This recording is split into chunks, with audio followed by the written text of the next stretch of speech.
held a conference related to the US and China competition.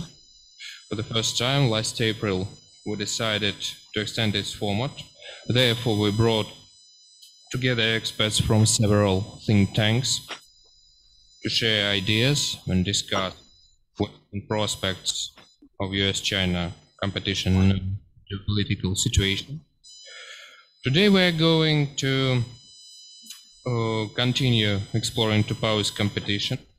We have a really busy schedule, so I'd like to remind all today's speakers to observe strictly the 10 minutes time limit for their statements. I'd like to remind that all the conference participants may publish their reports in the journal USA and Canada Economics, Politics, Culture. Address for sending your conference note as well as publication requirement will be sent to participants soon after the conference. Now, I give the floor to the Dr. Sergey Rogov, full member of the Russian Academy of Sciences, academic director of ИСКРАН. Sergey Mikhailович, the floor is yours. Good morning. I see Kirill Vladimirovich Babayev joined the conference. If I'm not mistaken, according to the agenda, he was supposed to speak before me. So I yield. No way, please take your time. Thank you very much. Okay. I think this conference will be very interesting, and maybe one of the reasons for that is the new situation in Russian-Chinese relations, which was created by the visit of Chairman Xi to Moscow and the joint statement which he signed together with President Putin. I did prepare some slides, so I hope I'll be able to demonstrate them. Do you see the slides? Yeah, we see them really well. Okay. Let's start with this table, which demonstrates that China today is a peer competitor with the United States. Of course, well, the gross domestic product, which you could see, is at the purchasing power parity rate, not at the exchange rate. At the exchange rate, US economy is still bigger than the Chinese. But at the PPP, China is already number one. China is also number one in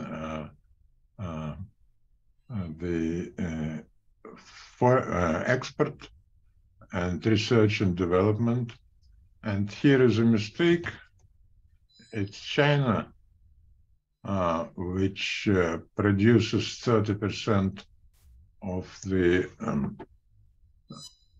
global manufacturing production, not the United States. But the one area when China is far behind is in the field of nuclear weaponry.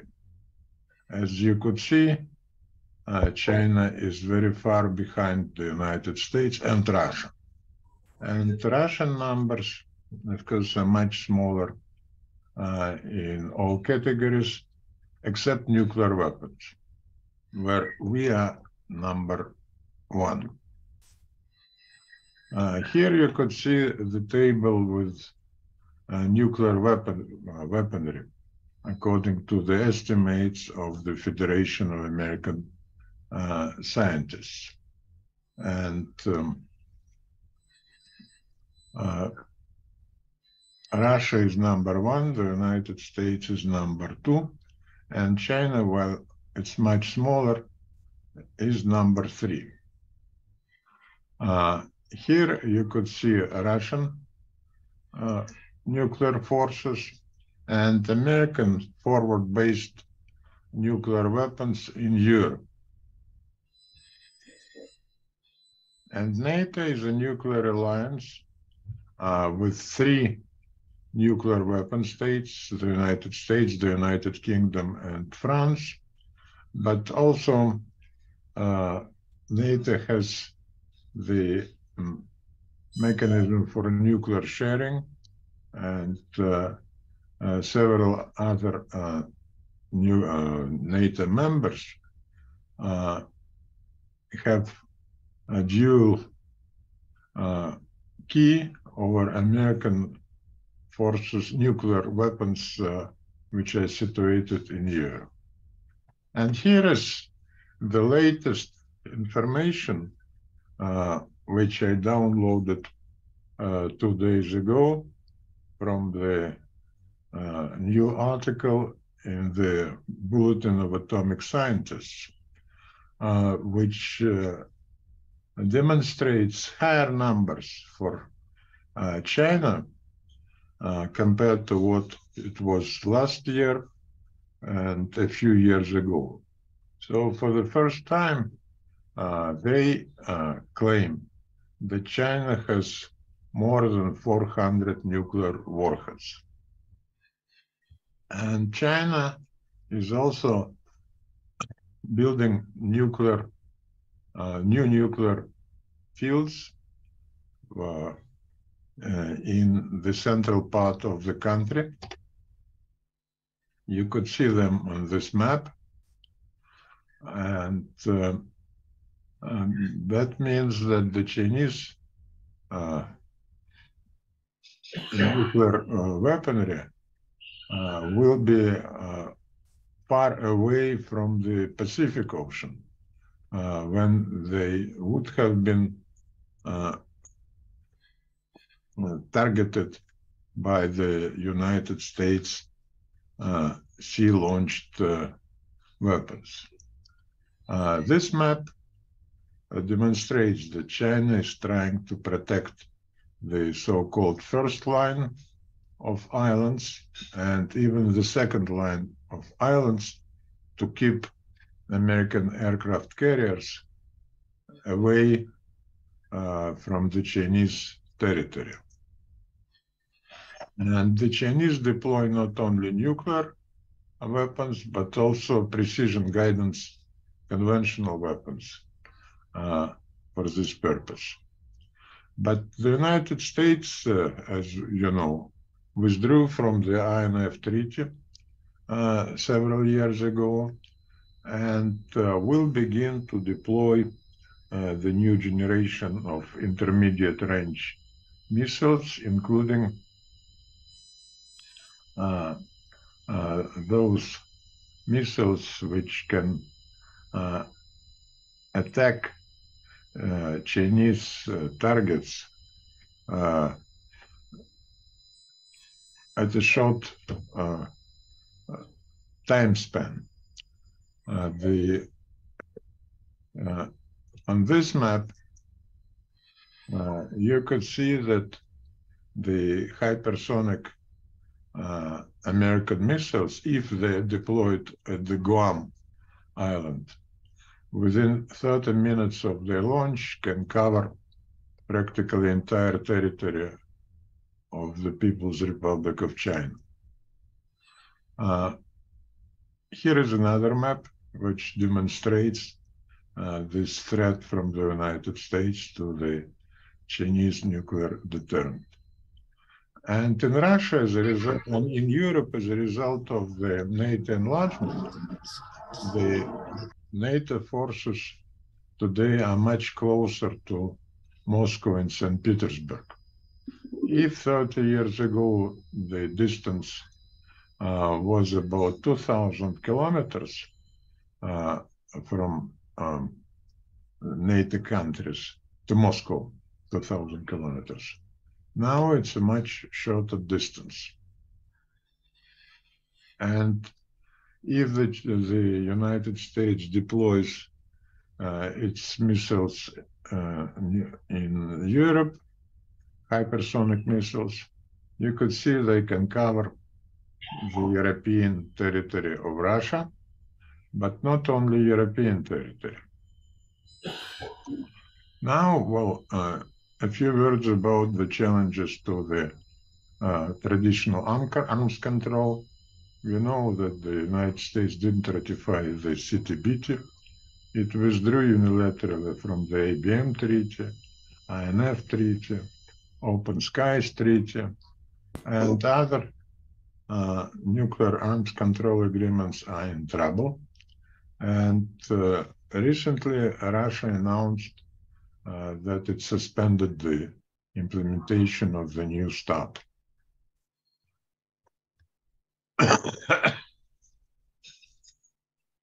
And here I want to talk about the joint statement which was signed in Moscow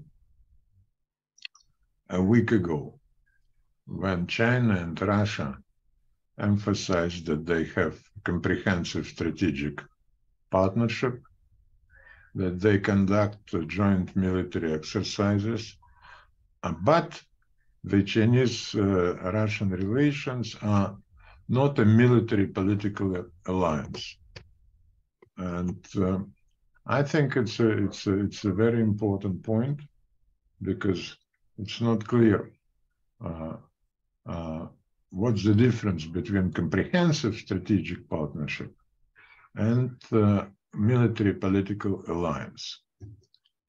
In the statement, Russia and China reject the American ideological definition of international relations as a conflict between democracy and authoritarianism. They also reject American efforts to substitute the international law by the so-called rules-based order.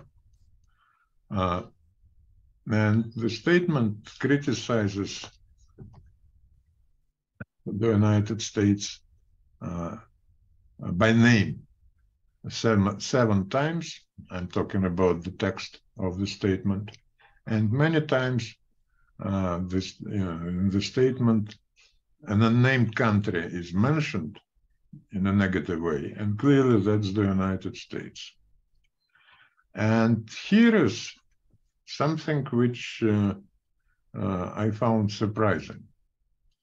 You now can see the English text of the joint statement, which I downloaded from a Chinese website, where the text says that the two sides will continue to conduct mutual trust dialogue between the central government and its subordinate agencies. But in the Russian text, the wording is quite different. The Russian text speaks about mutual trust dialogue. До свидания. The Russian text speaks about mutual trust dialogue between the administration of the President of the Russian Federation and the Central Committee of the Communist Party of China. And as far as I know, for the first time, the presidential administration, Russian presidential administration, is treated in the same way as the Central Committee of the Chinese Communist Party. And I wonder, what about the Chinese text? And I hope the Chinese colleagues can clarify whether the Chinese text speaks as the English text about the dialogue between the central governments, or the dialogue between the presidential administration and the Central Committee of the Communist Party of China. Excuse me, Sergey Mikhailovich, that time is coming. Well, I need a few more minutes and then I finish. What is also important is that the statement provides a new approach to the question of global security. Until recently, it was said that the United States and Russia carry a special responsibility for strategic stability. Now, the text of the statement speaks about all 5 permanent members of the UN Security Council as having the special responsibility for strategic stability. There are several other important points. Some of them deal with the situation in Ukraine. Some of them deal with Russian-Chinese economic relations. And I believe that those issues will be covered by other colleagues in their presentations. And the final point that the two sides raise the issue of global ocean governance. What does it mean? That Russia and China will challenge the US domination of the global oceans. I want to stop here and suggest that the Russian-Chinese relationship apparently is moving to a new stage, and the US policy of dual containment of Russia and China brings Moscow and Beijing much closer than before. Thank you for your attention. Thank you, Sergey Mikhail. Now,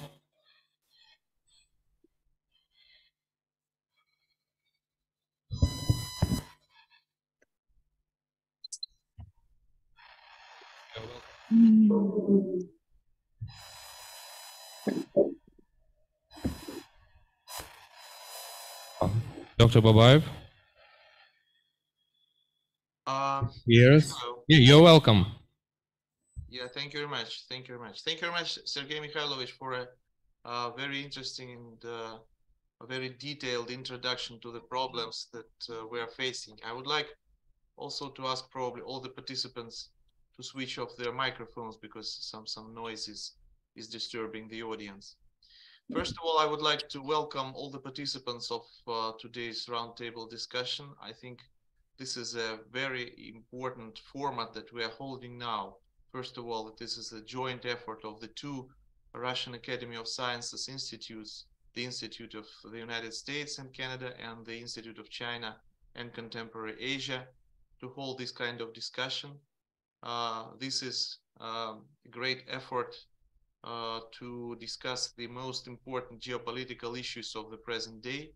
I would like also to welcome our Chinese colleagues from the Fudan University, from Jilin University, and from the Institute of Russia, the Eastern Europe and Central Asia. 我们的中国朋友们和同事们欢迎大家。For us, it's very important to have you here to join our discussion because actually this is probably the most important question in the world politics and the world system of international relations that we are discussing today. The so-called strategic triangle, Russia, China, and the United States, is what is now defining the landscape of the world politics and the world international relations. It's very important to understand how this relationship within this strategic triangle and beyond will be developed in the future, and what kind of outcomes the present geopolitical, very turbulent situation will develop. Actually, we definitely live in a very turbulent world, and you know that in this particular triangle, the relationship between the 2 points of it, Russia and the United States, have been severely deteriorated because of the Ukrainian events last year and even before that. The relationship between Russia and China, on the other hand, have never been so solid and efficient ever. So these are the 2 factors that will probably define the relationship between the US and China, which remain one of the most complex issues of the present day, both politics and economic development of the world.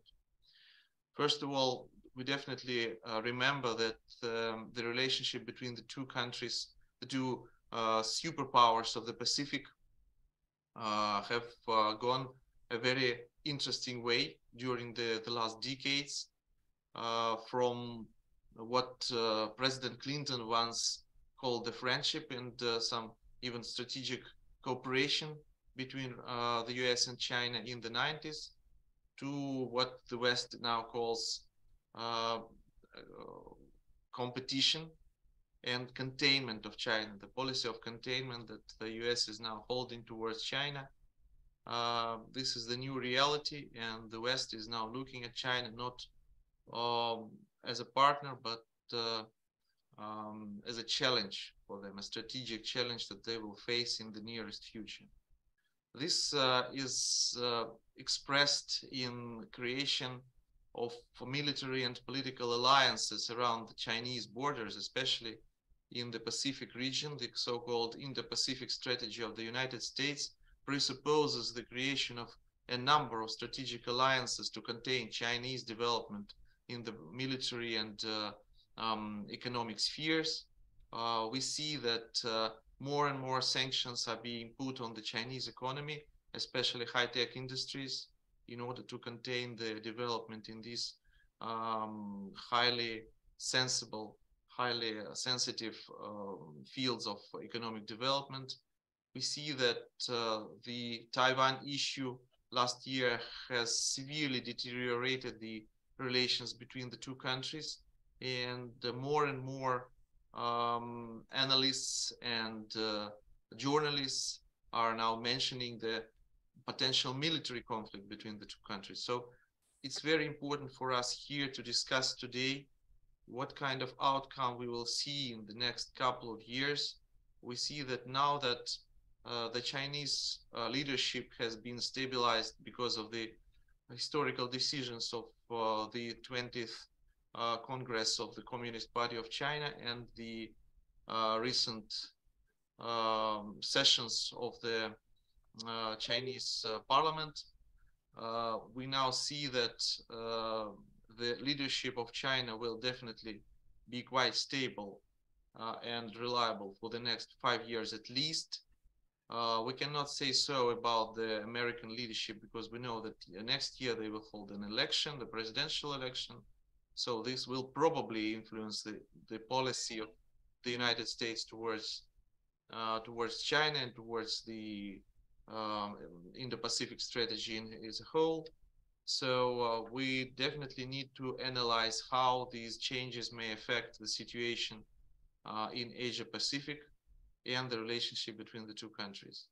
We also need to see, and I can see in the program of this conference that there are statements about that in the program, that we need to understand how the other countries of the Asia Pacific region will react to what is going on between China and the United States, because their position will sometimes be crucial for the whole process of establishing a new system of international relations. I definitely mean countries like India, Indonesia, Vietnam, some other great powers and regional powers of the Indo-Pacific region of the Asia Pacific. So this will probably be a very interesting discussion today, and I would like to encourage all the colleagues, both from China and from Russia, to express their views openly, to have a fruitful discussion that will probably give a result as new ideas, new publications, new articles, and new books on the issue that will be welcomed by the scientific community in both our countries and globally as well. So I would like to wish luck to all our conference today, and to wish you a fruitful discussion, which I will definitely attend here. Thank you very much, and good luck. Thank you, Dr. Babayev, for your welcoming remarks. Now I give the floor to Dr. Valery Garb, Director of George Arbatov Institute for US and Canada. Valery, you're welcome. Thank you very much. Good morning, our colleagues from China, from Institute of China, and from ISKRAN, dear friends and dear students. I'm glad to see you inside this building in the Institute of the United States and Canada. And I think that conferences of such type is a tradition of our institute, and this conference on the very important problem about so-called strategical triangle, I suppose it is a very important conference because of very interesting and very maybe unique cooperation with confrontation inside relations between the United States and China at the same time. And it is a very interesting situation with Russia and the role of Russia inside this triangle. We have many years discussion about this, and every time we have new details or new problems and questions about it. And I suppose that our today's discussion about this problem will be useful for a new understanding of relations inside this triangle, especially through the focus of Ukrainian crisis. I'm glad to see you in this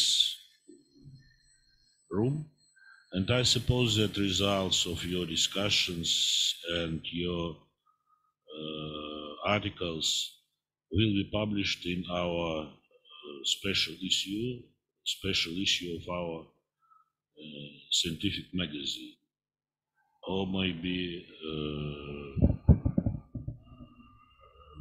2 our magazine. One of them is electronic and another in the form of textual. Thank you very much. You are welcome. And conference is open. Yes? Okay. Thank you very much. Thank you, Dr.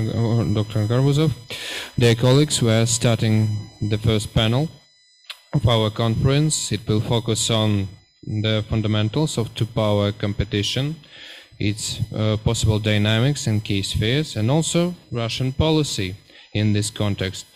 We start with the situation inside the Russia-US-China triangle. So I call Yuri Morozov, leading research fellow of Institute of China and Contemporary Asia. Professor Morozov, the floor is yours.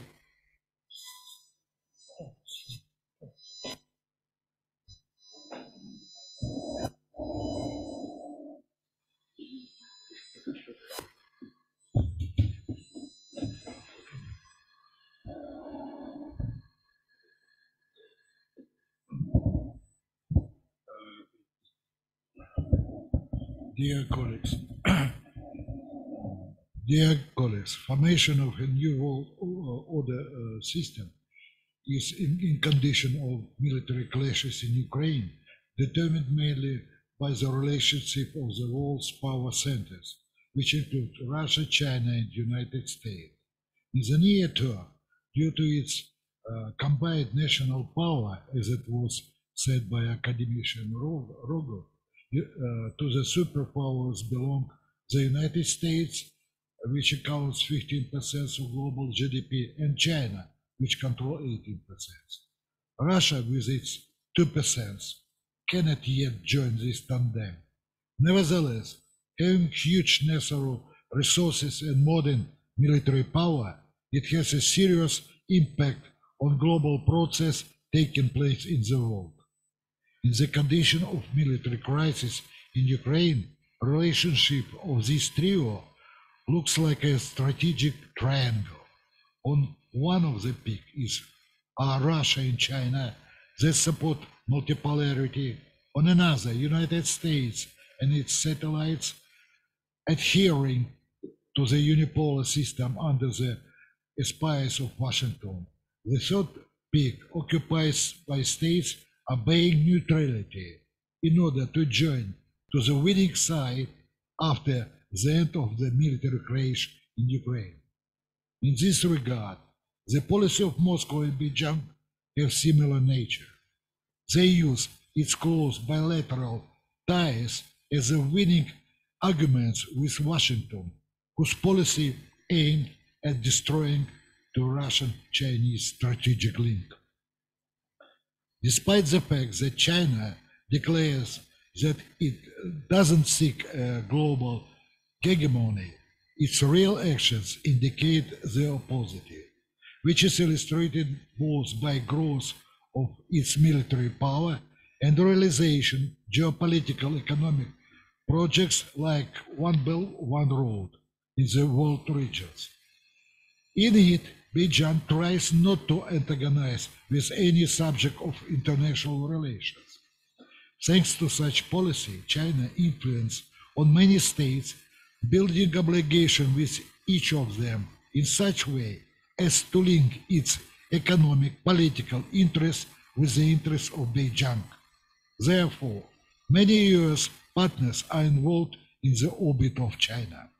However, in cases when China national security is under the threat, like in situation in the South China Sea, Beijing does not shy away from restoring to harsh economic and political measures, as well as to open demonstration of military force.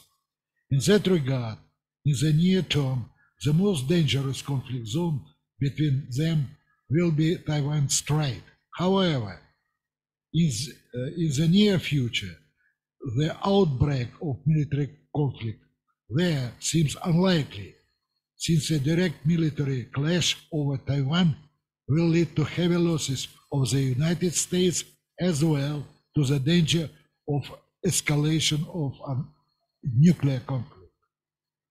As China influences at a global level grows, the perception of the threat to US security has strengthened in Washington. It means that foreign policy and military cooperation between them gradually reduced to a minimum. However, it doesn't mean that its economic cooperation interrupted in the near future, because it's not profitable for both of them. Example, last year, the trade between United States and China turnover amounted to $759 billion. Therefore, it is much more profitable for Beijing to cooperate with the United States, since its market contributes to sell Chinese goods. China also still dependent on supply of high-technical products from the United States for the development of its industry. Based on this, its current relations can be characterized as a tense cooperation with elements of confrontation. which will increase as China gains independence from American high-technical products. Combined with the US-China relationship, current Russian-United States relation possible to be described as a Cold War II, with sanctions imposed by Washington against Russia due to its special operation in Ukraine. For this reason, in near future, Washington will not interested in equal dialogue with Moscow how to restore peace in Ukraine. In front of that, he and its satellites will increase pressure on Russia and continue to pump up Ukraine with weapons to continue the war in order to undermine Russian military and economic potential by the hands of Ukrainians up to the last soldier. Given these circumstances, new foreign policy concept of Russian Federation will undergo significant changes. Instead of Western countries, special attention will be paid to the states of Asia, Middle East, Africa, and Latin America that doesn't want to follow the rules of game imposed by Washington. An important part of Moscow's foreign policy will be competent policies in relation with CSO as well as CSTO, where Moscow plays a leading role. Moreover, in any further development Ukraine, it is in the interest of Russia to continue developing strategic relations with China. On this path, it is advisable to implement the general concept of its development, where the most elements are the following: cooperation through UN Security Council and strengthening it as guarantee of global and regional security. Intensification of cooperation in every Asia within the framework of implementation of Russian and Chinese projects. Strengthening cooperation in the framework of APC and Asian Forum in the interest to support stability in Asia-Pacific region. Reinforcement cooperation in other world areas on mutual beneficial areas. Joint opposition to militarization of space and regional missile defense systems directed against Russia and China. It's already mentioned that during the visit of leaders of China, Xi Jinping, it was signed several strategic documents. I just want to mention that Moscow and Beijing together oppose the military hegemony in the United States in the world. Nevertheless, creation of the Russian-Chinese military political alliance will be not created, since it contradicts Chinese military policy. At the same time, if it cannot rule out that the more aggressive Washington policy threatens China's security, the more likely it will be created. And before that time, and if before that time, military aggression against China will unleashed based on the current agreement of cooperation between Russia and China, Moscow will assist Beijing not only in the areas in which it provides assistance to Russian Federation under the Western sanctions, but it will also provide Beijing with military technical assistance. Dear colleagues, within the time allowed me for that report, I just briefly draft only the main aspects of relationship between the actors of the strategic triangle. All detailed aspects of this relation between Russia, USA, and China described in a joint monograph prepared by the staff of the Institute of China and Contemporary Asia and Institute of the United States and Canada. I am happy to transfer copies of this book to the library of this book. Thank you for your attention. Oops.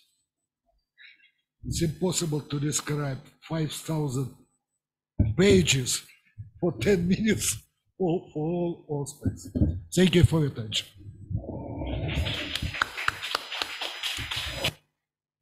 Thank you, Professor Morozov, for your wonderful report and following the time limit. We go further. Now let's see on the prospects of Sino-Russian cooperation in the context of US-China Strategic Rivalry. I call Professor Subo, Deputy Director of Institute for Russian Studies, Jilin University. Professor Subo, you're welcome. Oh, okay. Can you hear me now? Yeah, we hear you really well. Okay, great. Thank you. Thank you, Mr. Moderator, and good afternoon, dear colleagues. Also, добрый день, уважаемые российские коллеги. It's a great honor for me to join today's conference, which is co-organized by the Institute of China and Contemporary Asia and the Institute of the United States and Canada of Russian Academy of Science. I really appreciate the invitation from our Russian colleagues, and I believe that today's topic, the US-China relations, undoubtedly played a key role in our nowadays international relations study. And of course, it also strongly impacts on today's Sino-Russian strategic and pragmatic cooperation. And so that's why I choose the Sino-Russian cooperation in the context of US-China strategic rivalry as the topic for my today's presentation. And here I would like to talk about three parts. First is about the understanding of China-US strategic rivalry. And second, I will talk about the importance of Sino-Russian strategic partnership for Beijing in the context of US-China rivalry. And the third part is the future development of such cooperation. So in the first part, I would like to talk about the understanding of the current US-China strategic rivalry. And the key question here I would like to ask is China a real strategic rivalry for United States? According to what Biden administration believes, the answer, of course, is yes, because in the 2022 National Security Strategy published by the White House, China is so-called the only long-term systemic competitor for United States.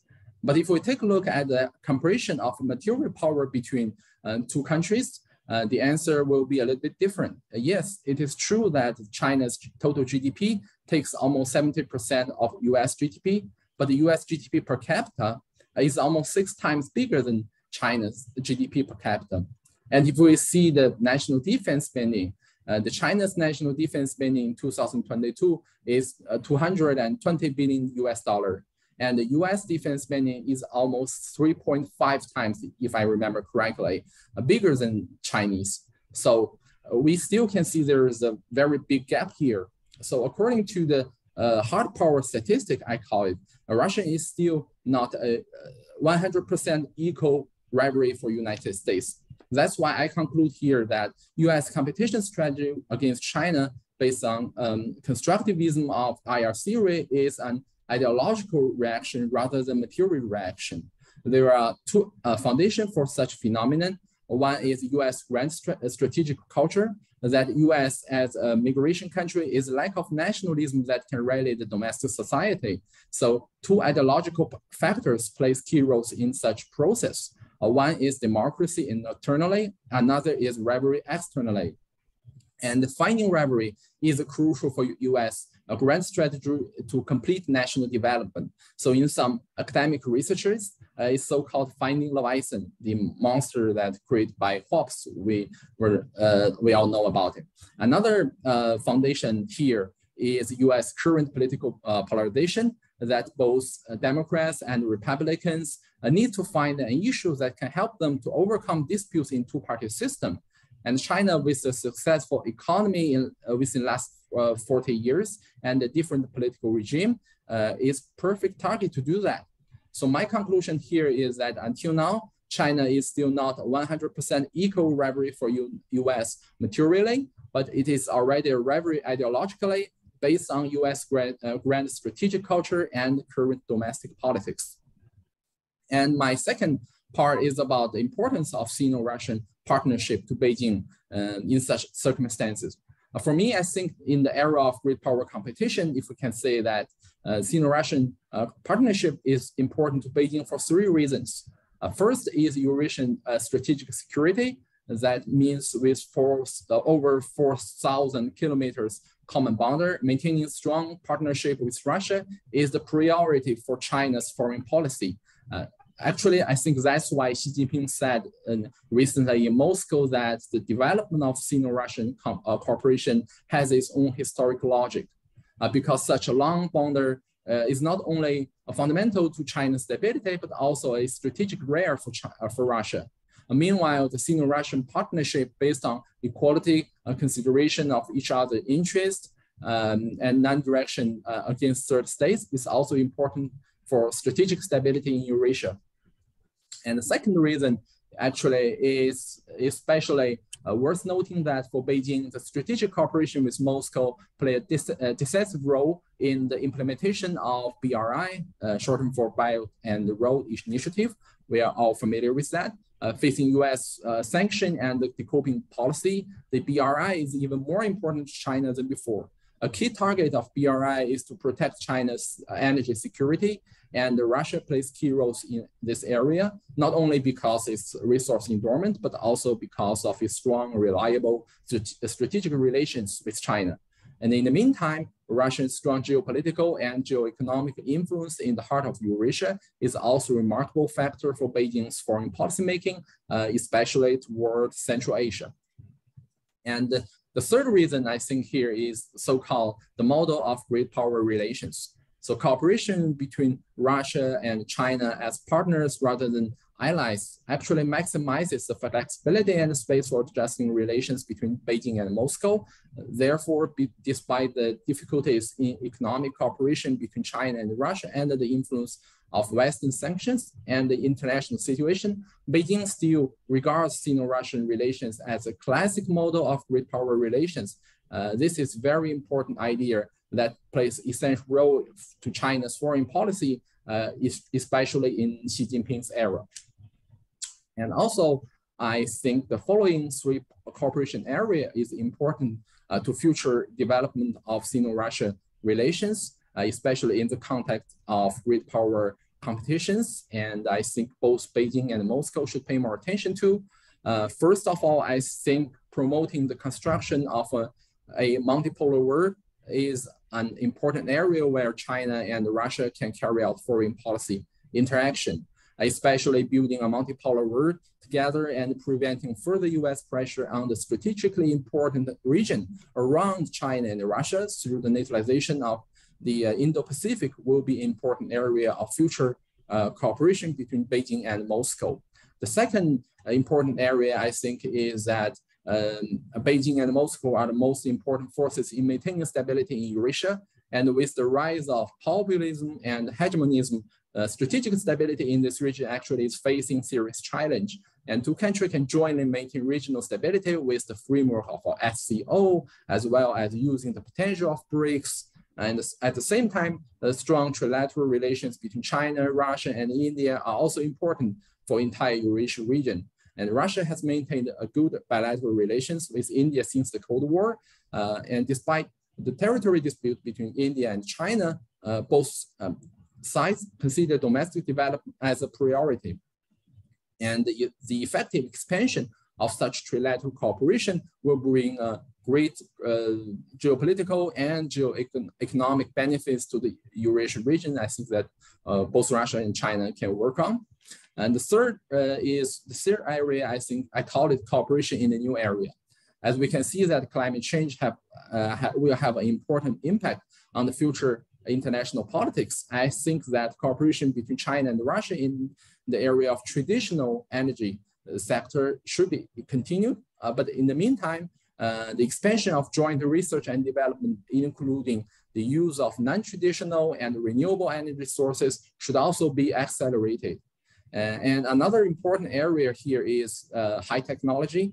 In October 2019, the Russian government adopted a state strategy for the development of artificial intelligence until 2030.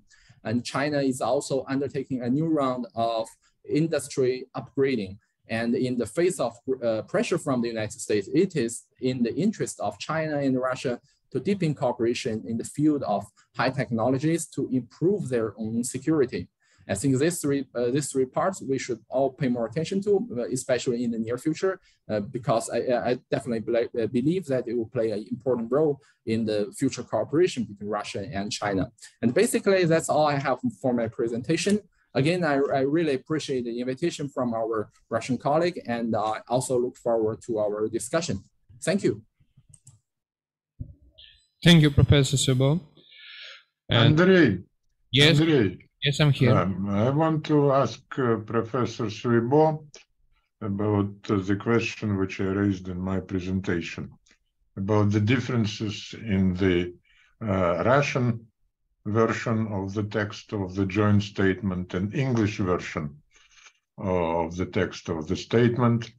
The Russian version, as I said, speaks about mutual dialogue between presidential administration and of the Russian Federation and the Central Committee of the Communist Party. And the English version speaks about the dialogue between central governments. What about the Chinese version? What the Chinese version speaks about? Okay, may I answer the question now? Yes, yes, please. Okay, well, thank you, Professor Rogov. Thank you for your attention to this very interesting and important statement. Actually, I haven't noticed the difference between English version and Russian version because I haven't read the English version yet. But according to my what I've read, I think it's more similar to Russian version. I think it's understandable. But you mean the Chinese version? You are right. I mean, the Chinese version is more similar to Russian does version. Does it mention the Central Committee of the Communist Party? I mean the Communist Party or the central government? I mean, basically it's about central government, but I mean, the whole idea is more similar to Russian statement. I think it's understandable because it's a bilateral statement, but I haven't read the English version yet, so I actually can't give you a very exact answer here. But I will read the English version later, so maybe we can keep our communication on these topics in the future. Okay, thank you, Professor Subo. And we should go further. It's time to talk about possible misconceptions of Chinese foreign policy and the possible consequences for US-China decoupling. So, I give the floor to Ivan Yevseenko, leading research fellow of Institute of China and Contemporary Asia, senior research fellow at Jilin University. Professor Yevseenko, you are welcome. Yeah, thank you, dear colleagues. First of all, I want to ask you: is everything okay with the sound? Yes, we hear you good. Okay, thank you. Title of my presentation is Misperception of Chinese Foreign Policy as a Factor of US-China Decoupling. I want to focus on Chinese foreign policy and the manner it is perceived from outside. And it is very important to point out that the Chinese foreign policy is very complicated and heterogeneous. The political tradition of the People's Republic of China, including Chinese foreign policy, is a complex mix of three basic components: the heritage of Chinese civilization, Soviet prescriptions, and third, Chinese communists' own experience gained during the years of the struggle for power. However, there are more factors that influence China's modern foreign policy, some of which contradict each other, and some can be source of misperception by China watchers. First, this is internal idea of China as a great civilization, which should be a regional leader and one of the centers of world order. And not because of its military strength, but because of high civilizational achievements. Second, it is historical memory of the traditions of ethnocentrism and historical memory of the possibility of the peaceful co-development of large number of countries in a China-centric economic and cultural system, as it was quite recently in the Middle Ages and the dawn of modern times. And no less important is the third factor, associated with the sentiment of revanchism, which goes back to the idea of civilizational crisis of the 19th and 20th centuries as a period of strong external pressure on China. And regarding the restoration of China's civilizational power, or so-called great revitalization of the Chinese nation, 中华民族伟大的振兴, about which Xi Jinping talks so much, appears to be the only fair outcome. At the same time, a number of unresolved problems with the neighbors, I mean, territorial, historical memory problems, and so on, fuel these modes of revanchism. And these modes of revanchism can frighten external observers. And it should not be forgotten that China is a partocratic state and the party is in power, and the party has declared its loyalty to the ideals of communism, including its ideas about internationalism. And what else? The initial ideas about China as a developing state is great as well. And I mean, this feeling of some kind of passive foreign policy during 1980s, 90s, and this situation was comfortable and safe for main part of China's political elite. And so finally, China, on the one hand, is the state of the Chinese nation, for which the key issue is the unification of all Chinese within one country. And at the same time, de facto and de jure, China is a multi-ethnic state inhabited by peoples who are culturally and linguistically close to other centers of world politics. First of all, I mean, of course, Muslim peoples of Xinjiang, whose existence largely determines Beijing's relations with the Islamic countries. So all these factors makes the Chinese foreign policy very complex, situational. It makes it situational set of attitudes reflecting the contradictory nature of the modern Chinese state. So on the one, we have an ideology of an ambitious great power with some kind of nationalist overtones and mixed with revanchism. But on the other hand, we have the ideology of the some kind of leader of the third world declaring its desire to bring benefits to entire planet, but not by means of hegemony. So I think that the inconsistency of the factors influencing Chinese foreign policy leads to inconsistency of implementation. For example, Belt and Road Initiative was initially perceived by foreign partners as first of all, as an opportunity to solve their own infrastructure problems at the Chinese expense.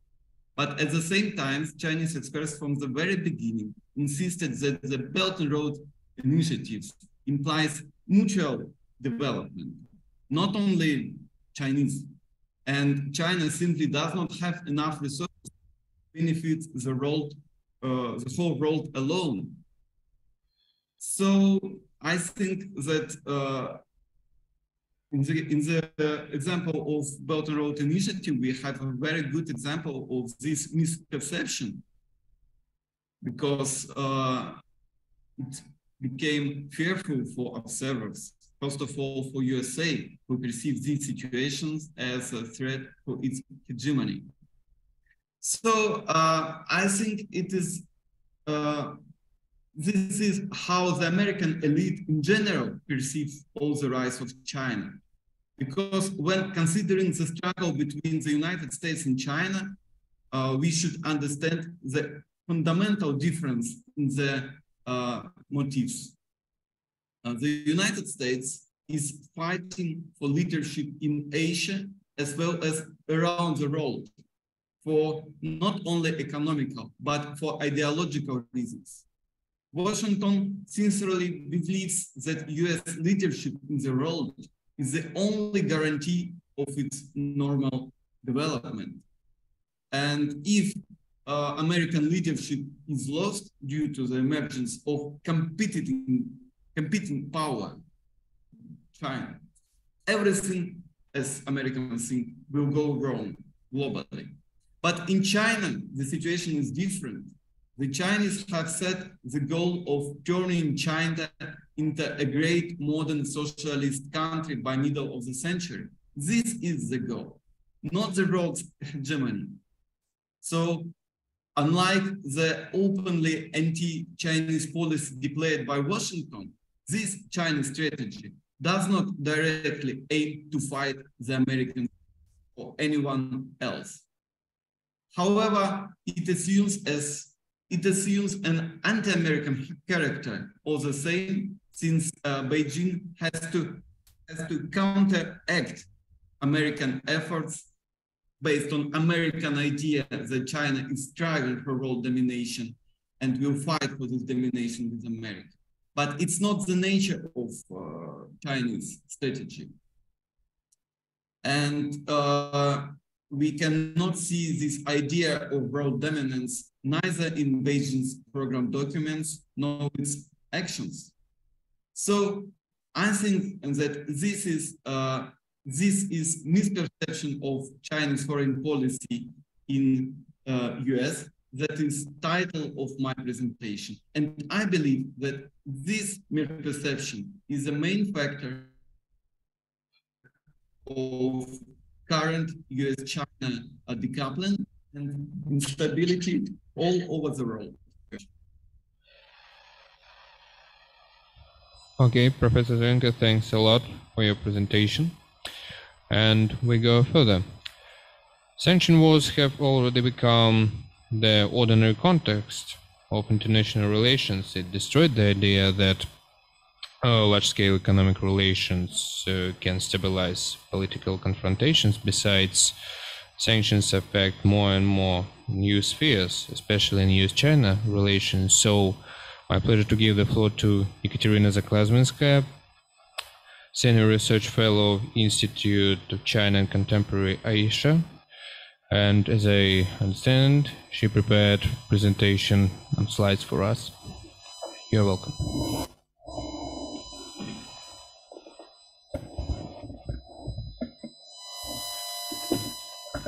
First of all, I would like to express my gratitude to all the organizers for the invitation to participate in the conference and an opportunity to share my opinion with my Russian colleagues and Chinese colleagues. 尊敬的中国同事们。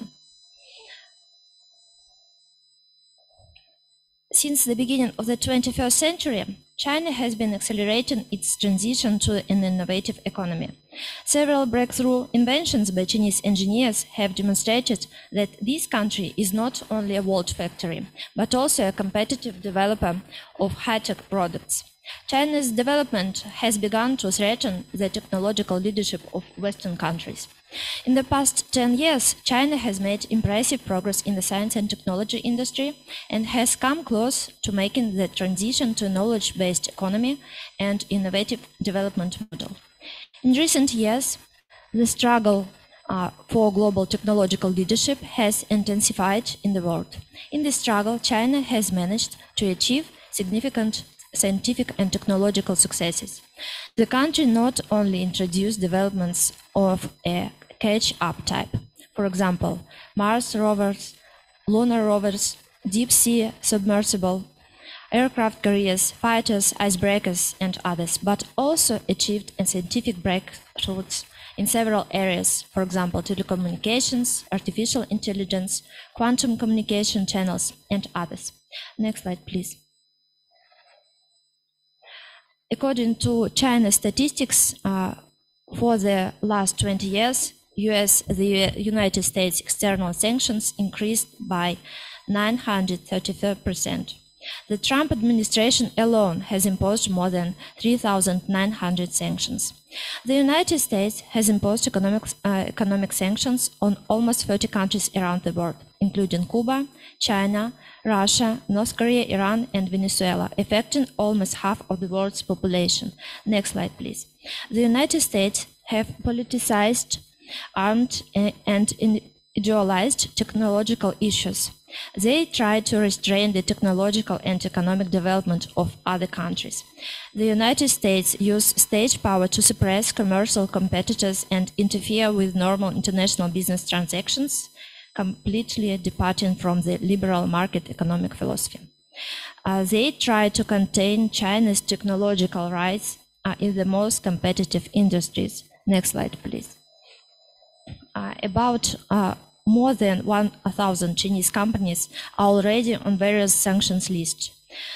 These are the most competitive Chinese companies, which are in semiconductor productions, in telecommunications, in supercomputers, artificial intelligence, high-speed railways, nuclear power, drones, astronautics, social media, and many others. For example, these bans include the inclusion of the largest Chinese companies, for example, the largest Chinese semiconductor manufacturer, SMIC, in the US sanctions list. For example, in the 1980s, the United States took measures to counter the development of Japan's semiconductor industry.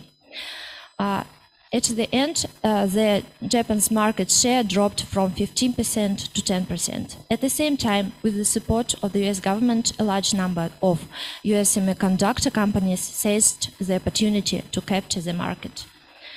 The United States maintains technological hegemony in the name of democracy. They create technological little circles such as the Chip 4 Alliance and CleanNet, call high technology democracy and human rights, politicize and idealize technical issues, and find excuses to impose technological blockades in other countries. Now we see that the sanctions pressure on China is increasing almost every month. 2022 was the year of great sanctions pressure on semiconductor products, which began to spread not only directly to semiconductor companies' microchips, but also to the equipment for their production. The limitation were for the selling the equipment for the production of microchips were there before. The Holland company, which monopolized the market, couldn't sell this type of equipment to China, but before 2023, these bans were affected just the production of high-performance microchips. But since 2023, they began to affect the production of other primitive microchips which use old technologies, for example, 7 or 10 nanometers technologies. We also see further restrictions for the telecommunication industry. For example, these are bans on issuing licenses for the sales of Huawei technologies, which were issued in February 2023. After the incident with the Chinese balloon, America imposed new sanctions against 6 Chinese aerospace companies. The reason is also the same: the successful development of the aerospace industry in China. In March 2023, Washington imposed restrictions on US investment in semiconductors, quantum computing, and artificial intelligence. After Xi Jinping's historical visit to Moscow, another 28 Chinese companies specializing in the development of technologies for nuclear and missile programs were included in the sanctions list of the USA. Next slide, please. Potential harm from sanctions for China.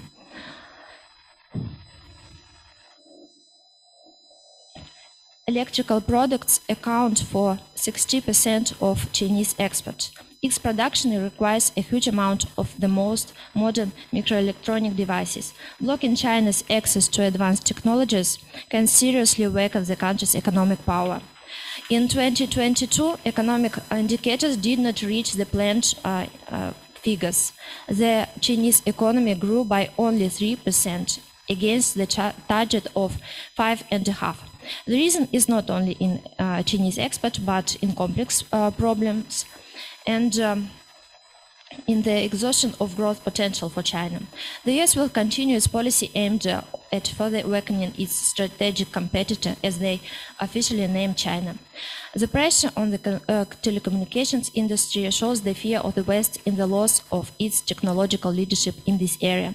The same applies to the containment of the aerospace industry, artificial intelligence, space exploration programs, peaceful atom programs, etc. Next slide, please. Chinese response to sanctions pressure. China and the US are interdependent, but this dependence is asymmetric. If the US can significantly limit development opportunities for China, then China will not be able to properly respond to such a threat. Beijing is trying to impose several restrictions. They also try to halt an administrative reform. For example, China is planning to impose restrictions on products used to produce key components of solar panels because China monopolizes this industry. But of course, this is not enough. China seeks to change the structure of the Ministry of Science and Technology. They want to establish the Central Science and Technology Commission, which will report directly to the Central Committee of the Communist Party of China and will oversee the science and technology sector in China. Despite the increased attention to the mechanism for managing intellectual property rights, because Beijing in 2023 most likely looks like a concession to the United States. What is the measure of independence. The main goal of China is to accelerate the realization of high-level scientific and technological self-reliance and self-improvement. Next slide, please. US sanctions are a real threat to China's development. However, the desire to achieve technological sovereignty in the shortest possible time will be able to neutralize the negative consequences of the US sanctions policy. I will conclude with the words of China's new foreign minister, Qin Gang, who describes the behavior of the United States desired by China as follows. The United States must put on the brakes and they should not stop going down the wrong path. According to the words of Qin Gang, China should look for peace against war, for dialogue against sanctions. Next slide, please. Thanks for your attention.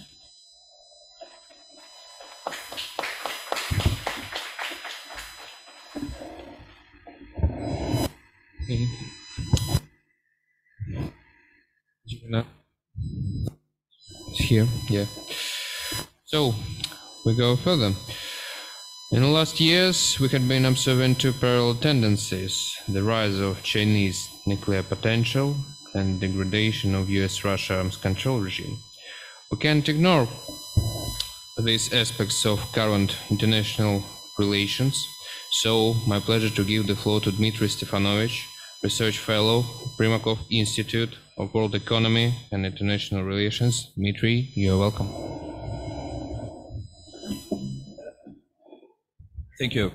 It's a pleasure to be here. And well, actually, a lot of topics from the theme of my remarks have been already delivered or covered by Sergey Mikhailovich Rogov. But I will also try to add some nuances, some details to the topic of strategic arms as a factor of US-China rivalry. Well, yes, we indeed see a rapid increase in the Chinese potential, Chinese strategic potential, both nuclear and non-nuclear. And it seems very clear that they have a target to become more or less a peer competitor in this field as well, to the US and to the Russia. Originally, China was quite happy with US-Russian arms control because they got basically a free ride.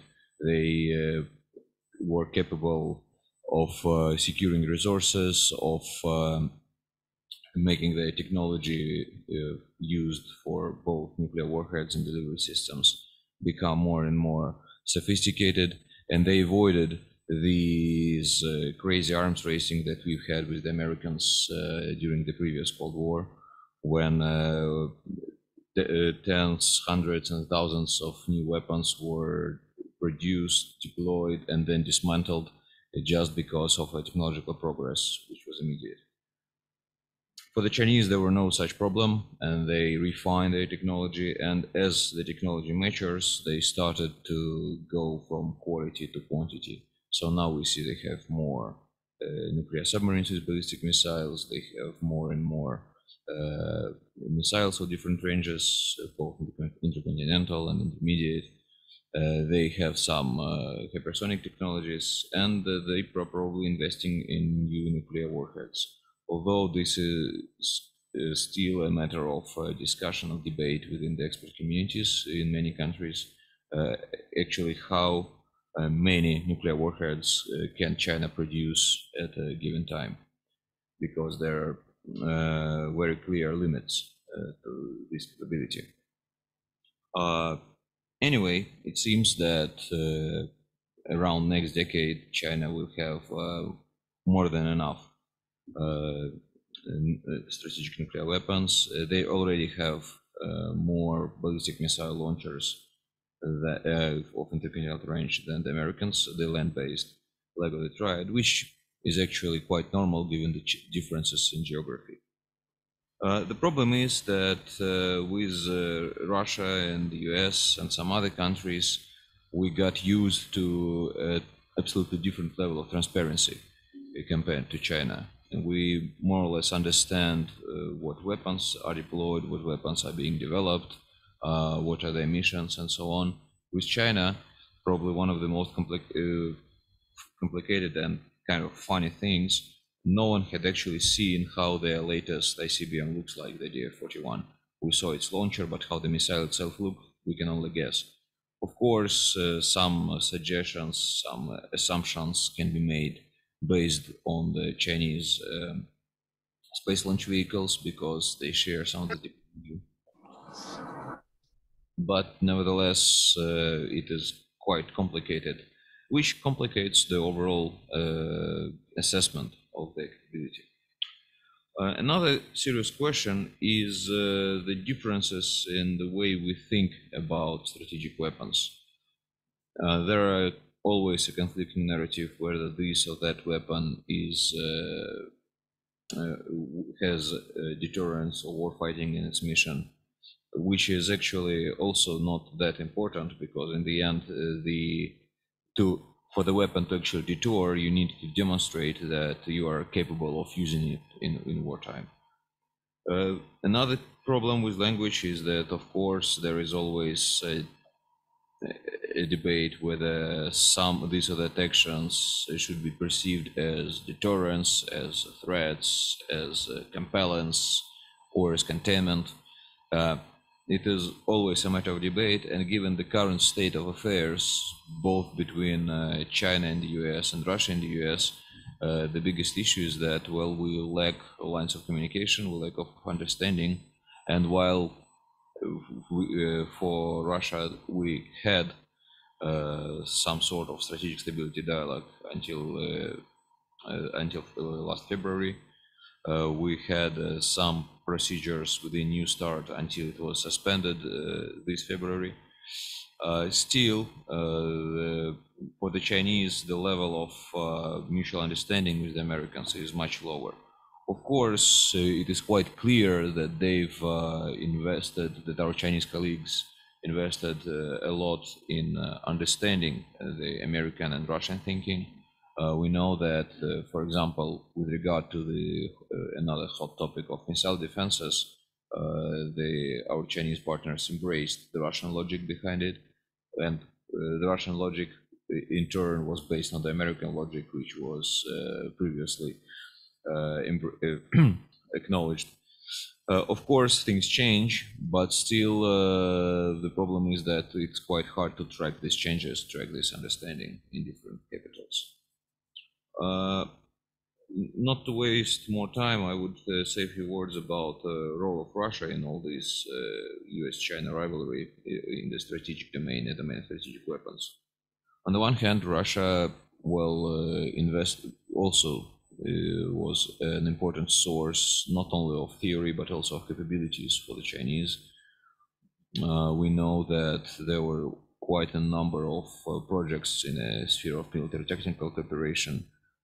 We know that there are continued projects, for example, in the field of early warning that can eventually change the Chinese nuclear doctrine and the mode of their operations of their nuclear forces.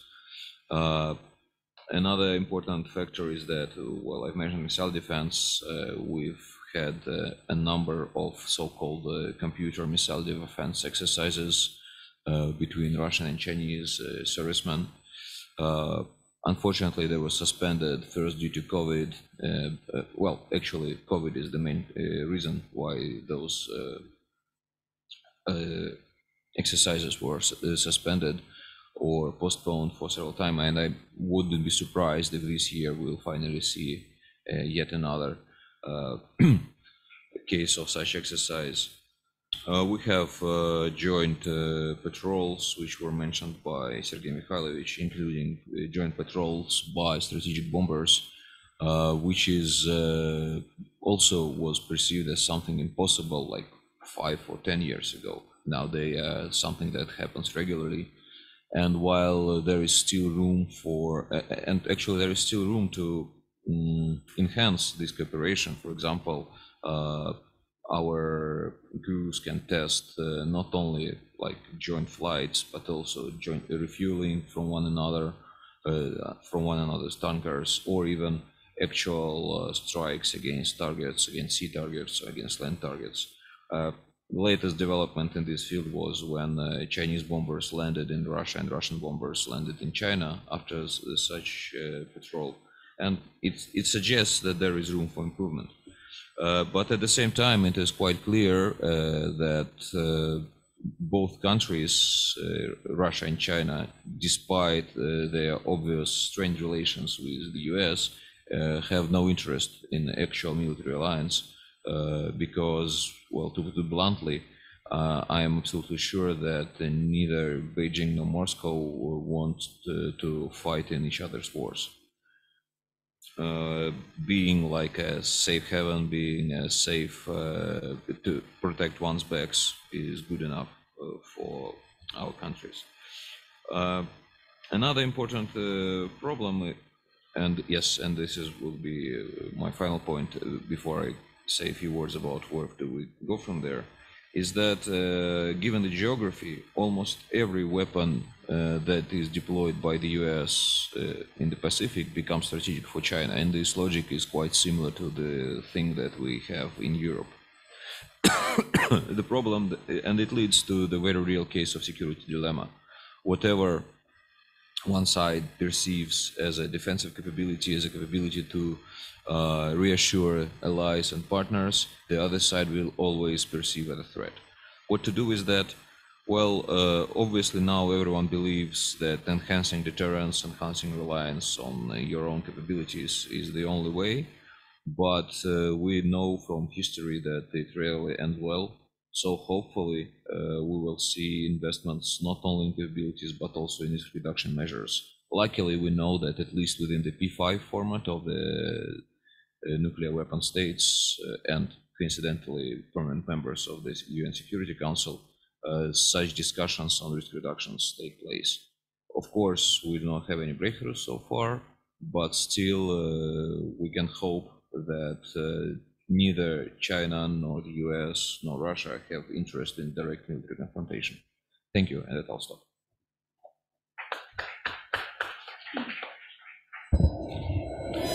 Thank you, Directorate, for adding Sergey Mikhailovich Rogov report. And we go further.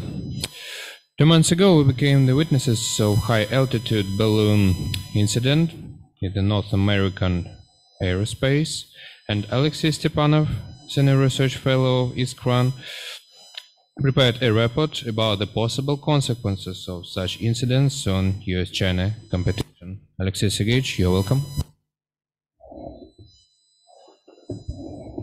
Well, can you hear me? Okay. Well, thank you so much for giving me the floor. Well, of course, Chinese balloon was a pretty hot topic at the end of January, beginning of February of 2023. So I'll try to kind of recap the main events that happened back then, and also try to draw some line with regard to what it all means for the US-China relations.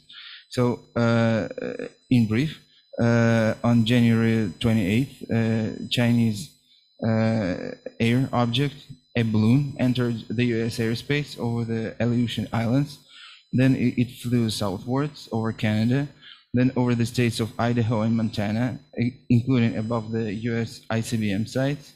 And on February 4th, it was shot down off the coast of South Carolina by F-22 Raptors at a fairly high altitude for those fighters. So it was actually done when the fighters were at the altitude of 18,000 meters.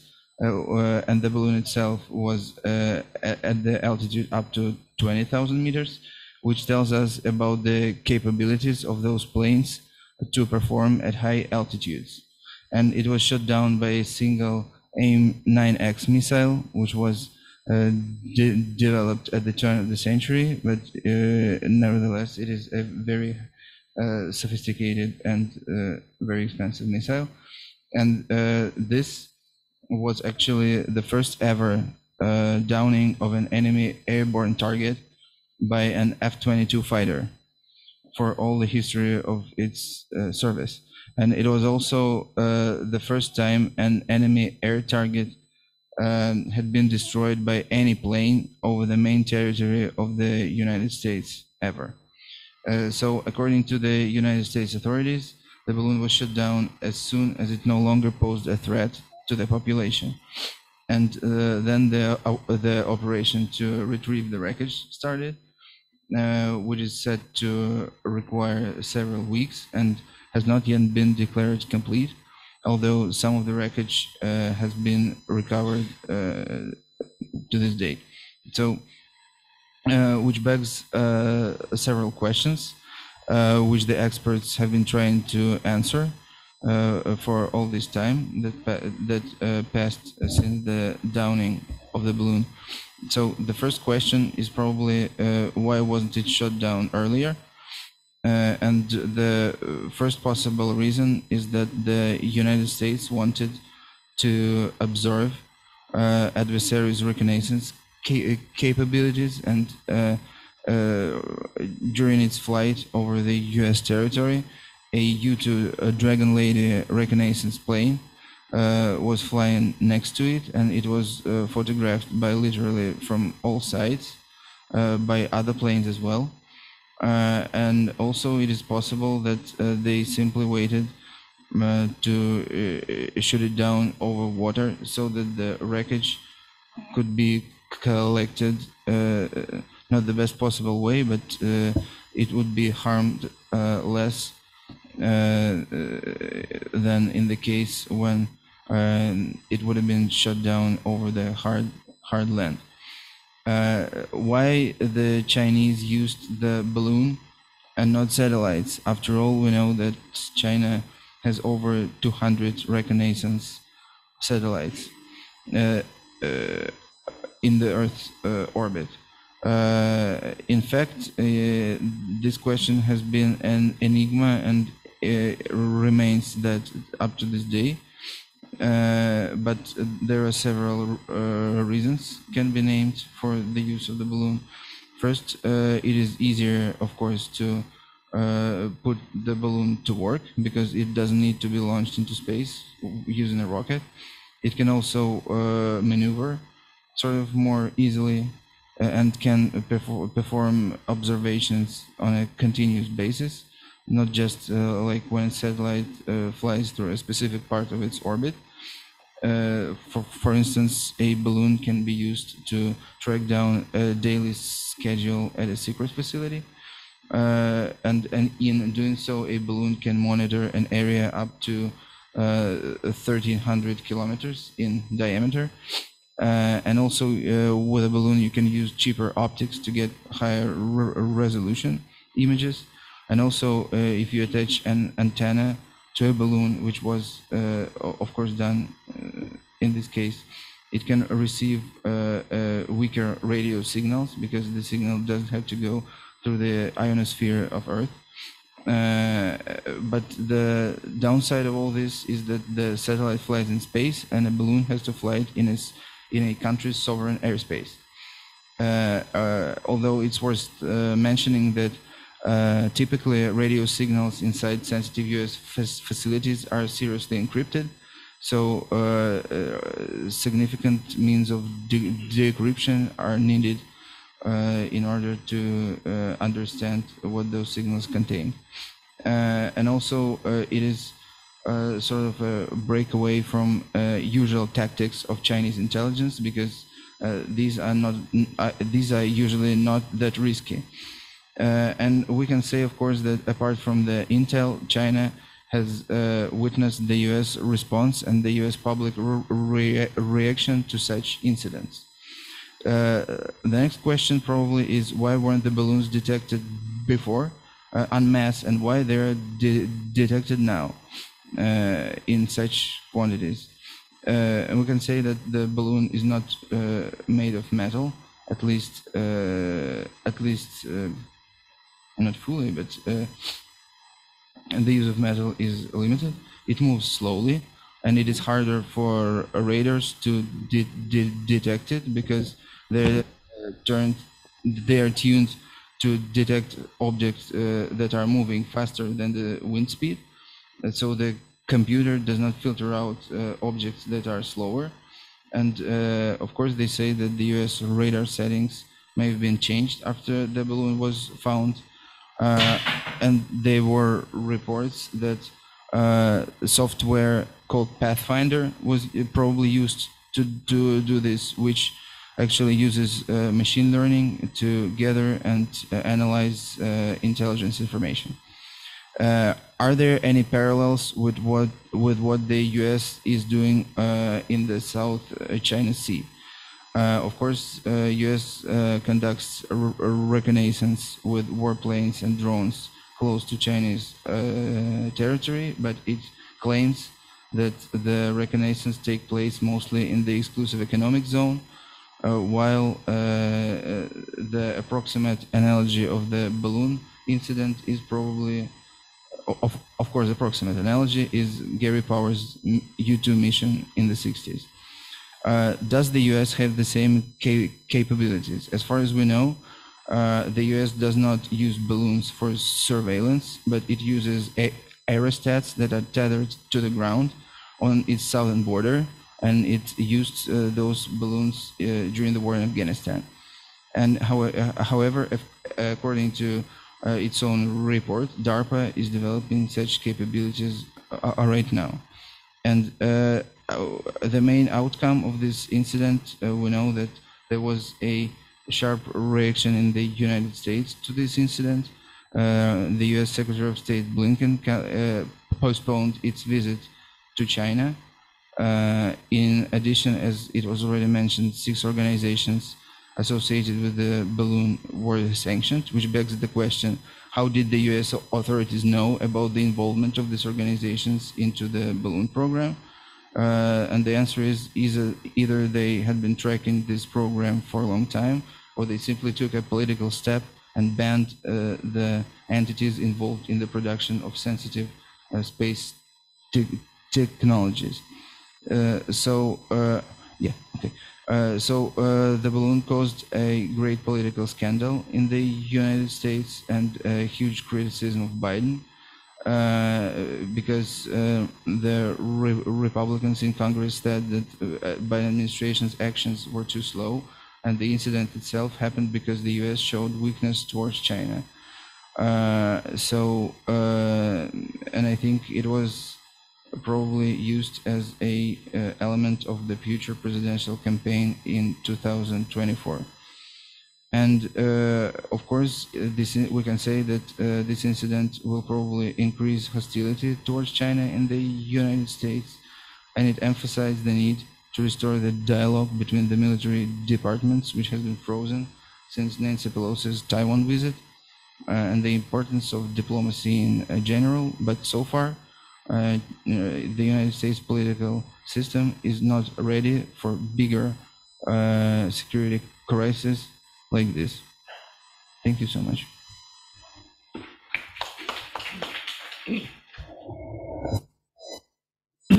Thank you, Alexey Sergeyevich, for a brief but really interesting presentation. So we're going further. Ukraine conflict will stay on the world policy agenda for a long time. Therefore, we can't ignore its influence on US-China competition.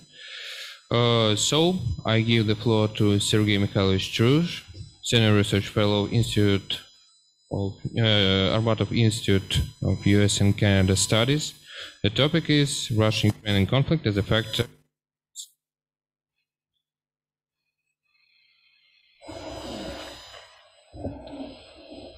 Thank you. Good afternoon to the Russian and Chinese colleagues. 欢迎尊敬的中国的学者参加我们的座谈会。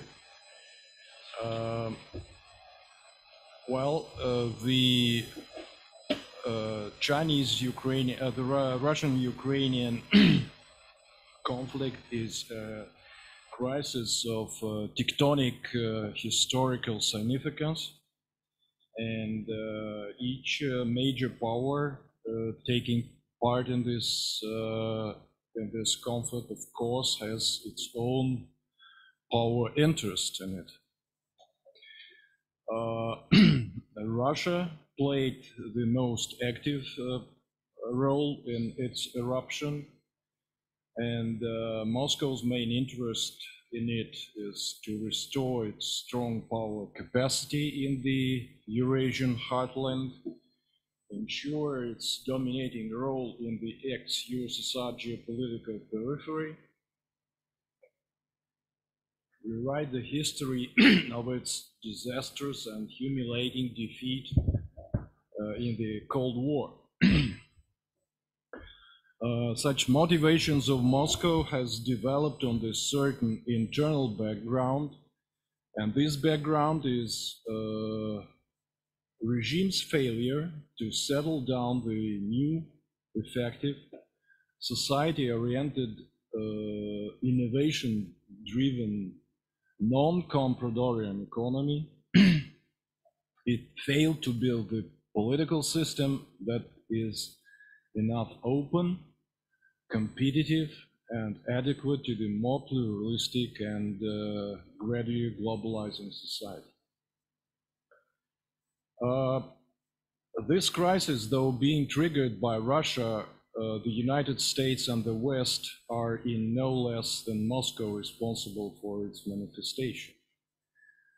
NATO enlargement made President Putin's decision of February the 24th, though understandable strategically, but morally very difficult to accept, and thus very controversial and dividing within Russian population.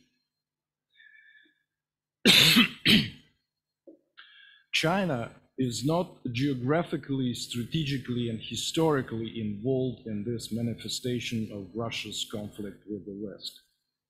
That's why its position towards the Ukrainian crisis at the initial phase was obviously dualistic and reflecting the complexity of their own geoeconomic and geopolitical priorities. Biden administration from the very beginning of the Ukrainian crisis was trying to put pressure on Beijing to limit Chinese solidarity to Moscow. He lobbied Xi Jinping during all online and physical meetings within the last year. Yang Jiechi and Sullivan has two important negotiation sessions in Geneva in March and June. The one in March lasted 7 hours, with Ukraine being discussed substantively. There were leakages from the American side that the negative list for Chinese technology transfer to Moscow were put on the table by the United States during these sessions. However, since February 24th, the military conflict has undergone certain evolution. The front line in Ukraine stabilized at summer through autumn of 2022. Intensive combat is now taking place mainly at Donetsk and Lugansk regions, with very slow and very painful tactical progress for both sides of the conflict. The United States and NATO has demonstrated unprecedentedly military support to Ukraine. This support includes HIMARS mobile artillery rocket systems, Patriot and other sophisticated air defense complexes, Stinger anti-aircraft and Javelin anti-armor systems, modern tanks, even F-16 jet fighters are being under consideration. Based on this confidence of Kiev, based on this material and military support, together with some tactical gains of the Ukrainian forces in the autumn campaign of 2022, Kiev is now rejecting the possibility of any negotiations with Moscow. With all these factors in mind, the escalation of conflict to the nuclear exchange and to direct military collision between NATO and Russian army became highly realistic. Reacting on all these dynamics, the Chinese decided to upgrade its level of involvement into Russian-Ukrainian crisis. Chinese peace plan was released in February, containing 12 general principles with no specific suggestions, at least publicly. Chinese leader put a special emphasis on this plan during his recent visit to Moscow, and this plan was adequately responded by the Russian side. Well, several remarks in conclusion regarding this plan could be made. First, the Chinese initiative, even without any political formula and initial compromising proposals, is of course a significant diplomatic gain to Russia. The plan and visit itself dismissed the notion of isolation from Moscow. It confirmed China's unabated line of support, plus support in economic, technological, and energy ties. Second, Chinese peace plan is an obvious reaction to the Moscow's growing difficulties. Russia is facing an intensive resistance at the front. Western support to Kiev is stable and rising. Russia's military stock and manpower is showing shortages. But weakened and destabilized Russia is definitely not in Chinese interest.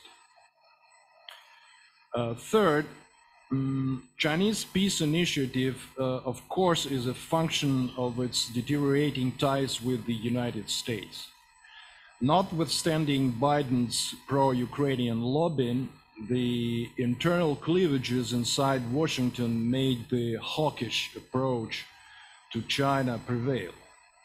Provocative policy visit, the new Speaker McCarthy continued gambling over Taiwan contacts, US tightening rope in the high-tech and semiconductor export, the US recent steps to invigorate the cooperation in the AUKUS format.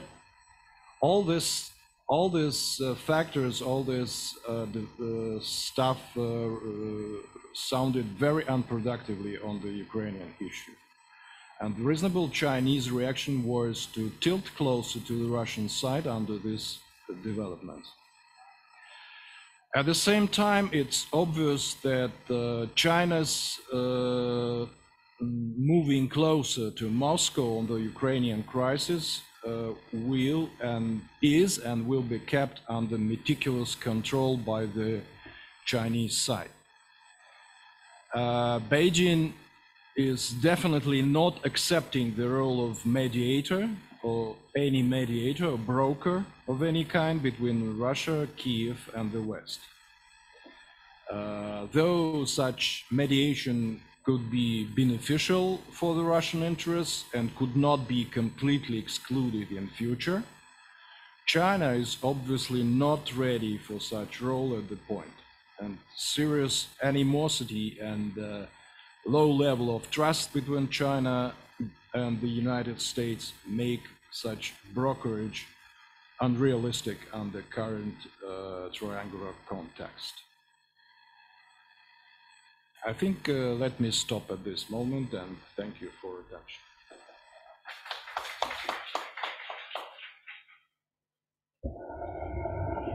Thank you, Sergey Mikhailovich. Thank you for wonderful presentation, for wonderful report. And we go further. Sometimes Central Asia is considered a strategic back for Russia as well as for China. Since the last year, two powers views on this region stay in line. It will remain a place for ambitious economic projects. So let's discuss these tendencies. And I give the floor to Associate Professor Marbin, Deputy Dean of the Center of CSO Studies, Fudan University. Professor Marbin participated in our conference at last April. He made brilliant presentation and became a central figure in the discussion. Professor Marbin, you are welcome. Against this because Russia also wants. Okay, thank you very much, and it's my pleasure to have this opportunity to discuss the very important issue today with you again. And as you said, my topic today I will discuss the geopolitical economic situation change in Central Asia and China's new policy in this region. As we know, in the past several years, at least in the past 3 years, the situation in Central Asia have changed a lot. No matter we considering the U.S. withdrawal from Afghanistan, or some new policies of Central Asian states and their reforms, and as we also talked about today a lot about the military conflict from last year, and as we know, the pandemic issues also influenced the economic issues in this region a lot. So in this background, there are some new policies and new changes in the Central Asia, and no matter it's economic or the security issues, it brings a lot of challenges. And for the economic issues, we can see there's a lot of discussion about the inflation of the economy in Central Asia, and the high prices and the disease of the economy in this region, and also a lot of discuss about the trade issues of this region, and also the energy issues in this region. I think those kinds of problems give the countries in this region, also the regional organizations in this region, to an opportunity or challenge to be, they have to involved in this one and provide their plans or policies to solve those issues. So if we look at the different policies, different governments' policies toward this region, we can find the reshaping the economic connectivity in this region maybe is a very, very significant change in the past few years. And in order to achieve those economic goals or the facility connectivities, and we know there are a lot of proposals, no matter the Chinese Belt and Road Initiative or the EU's Europe and Asia connectivity plan.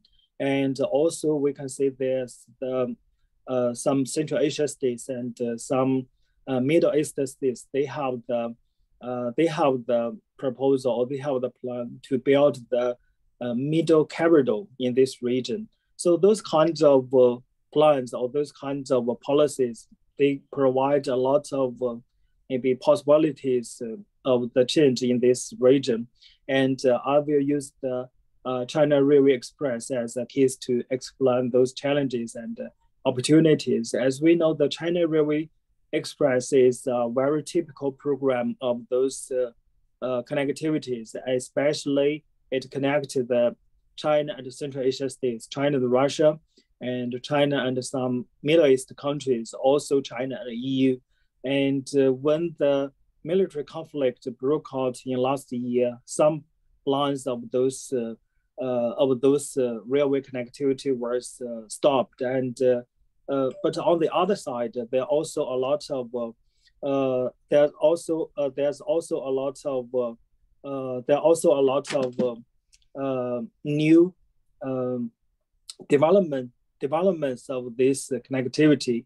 As we can see, even the decrease of the China and the EU trains in last year, and there's a very rapid growth of China and Russia trains in the last year, and also the similar situation happened between China and Central Asia. I think those was the very important change for the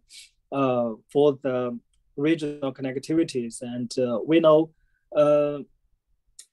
especially we know these kinds of connectivities is not only the China's proposal, and also have a very positive response by Russia part and by Central Asia part. As we said, also have the opportunities to cooperate with the Caucasus countries and Middle East countries like Azerbaijan, like Turkey, like Iran. They also have the plan to make the connectivity between them and China, between them and such kind of railway connectivities. I think those kinds of developments, maybe they can bring a lot of changes in this region, especially on the background, as we said, in the background of the economic depression since the pandemic. And we know there are some new plans between China and Kazakhstan, and also some new plans between China and Russia for those kinds of facilities connectivity, and part of the China Railway Express. And if those plans was carried out by China and its counterparts in Central Asia and Russia, I think it will be built the new platform for the regional geopolitical economy in this region, especially improve the economic connectivities between China and Russia, between China and the Central Asia states. Also they can bring the Middle East and Caucasus countries in this regional economic cooperations. And I think those kinds of cooperations will be very important for the regional countries' development. And the last thing I want to discuss today is about maybe the political part of those kinds of connectivities. As we know, there's a lot of discussion when we look at a lot of think tanks. They talking about the China Railway Express and those kinds of railway facilities that will be. They not only focus on maybe the disabilities of those railway express, also the obstacles of those transportation, and also talk about maybe the geopolitical influences of those connectivities. But generally speaking, no matter the project is focused on the facilitates connectivity or the economic issues. It will have the geopolitical influences, but that does not mean those kinds of projects. The main purpose of those projects is pursue the geopolitical influence of, like some scholars said, maybe the geopolitical control or geopolitical competition. I think that's the very important basement for our understanding the facilities connectivity in Central Asia, between China and Central Asia, between China and Russia, and also about the development in the past several years. Okay, that's my very simple introduction on my topic. I think we can have more time to discussion. Thank you.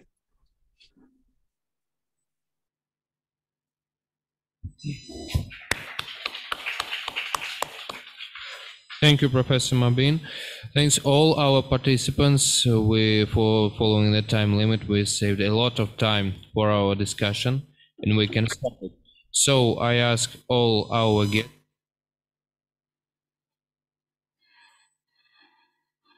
a hand and then go for the desk and ask their questions with the help of microphone. Also, I ask all our participants and colleagues in the Zoom raise their hand and ask the questions, so we can start. Any questions or commentaries for our participants?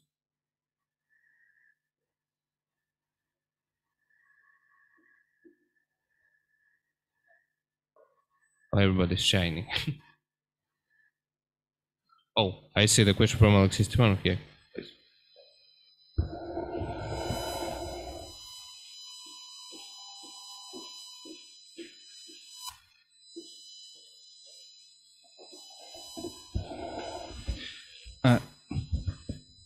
Okay. My first question is to Yuri Morozov, and during his presentation, he mentioned the role of SCO and CSTO. So my question is, what does he think about the role of CSTO in the light of the deepening cooperation between the between China and Russia with regard to the crisis in Ukraine, and what do you think will be the sort of balance of capabilities between Shanghai Cooperation Organization and CSTO? Wouldn't because there are quite a lot of expert opinions that are saying that the relative power of CSTO as a forum, as an institution, is fading away. Thank you.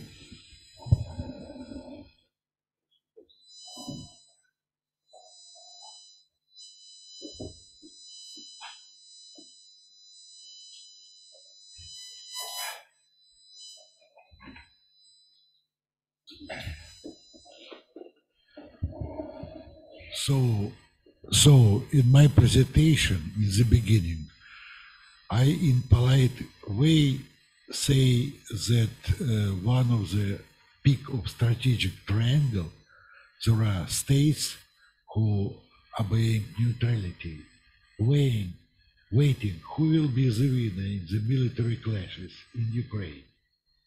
In that regard, the members of CSTO are neutral in that conflict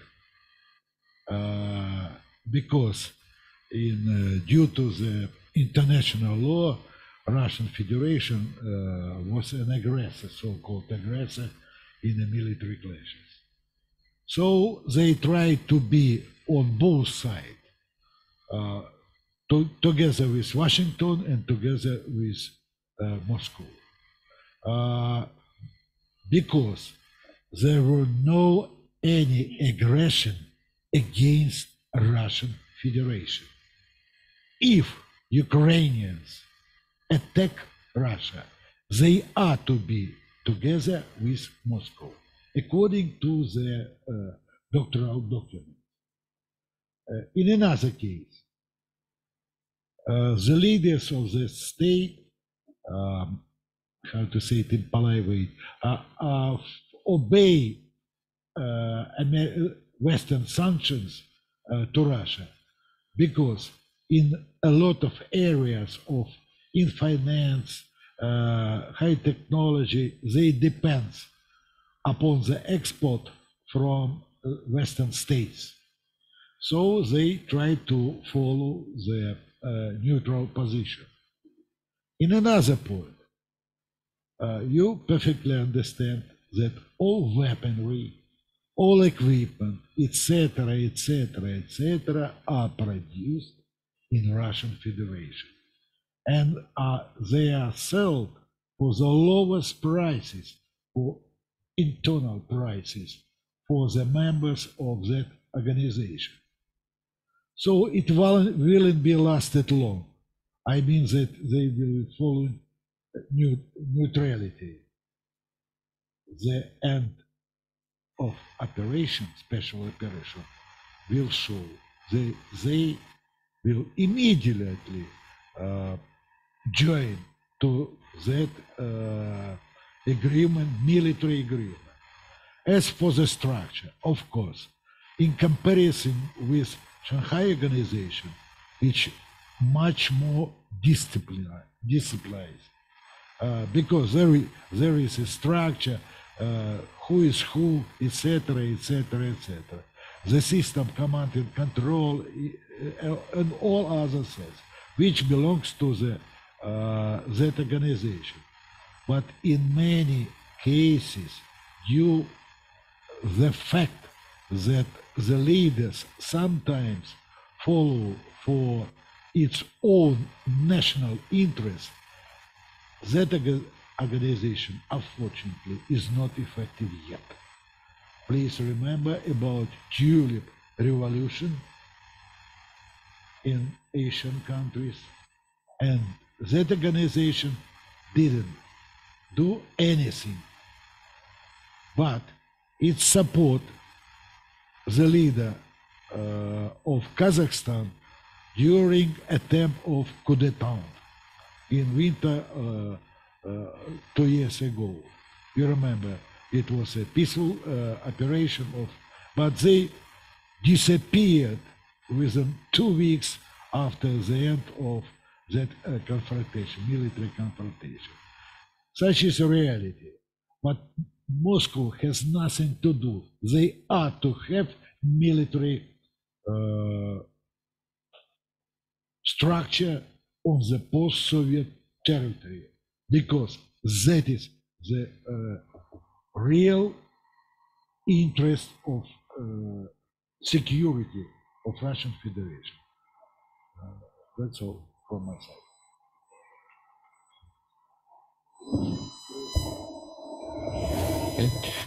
Okay, let's see. I saw the raising hand from Professor Kireva. Anna Andreevna, are you ready? Yeah, I'm here. Many thanks for a very interesting discussion. I've got a question for Chinese speakers to Professor Shubo and Professor Mabin.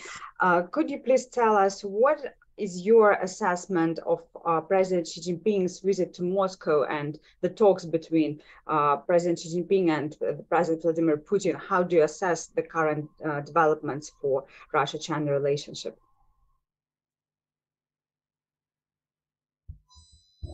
Okay, our Chinese speaker are ready for the answer or not?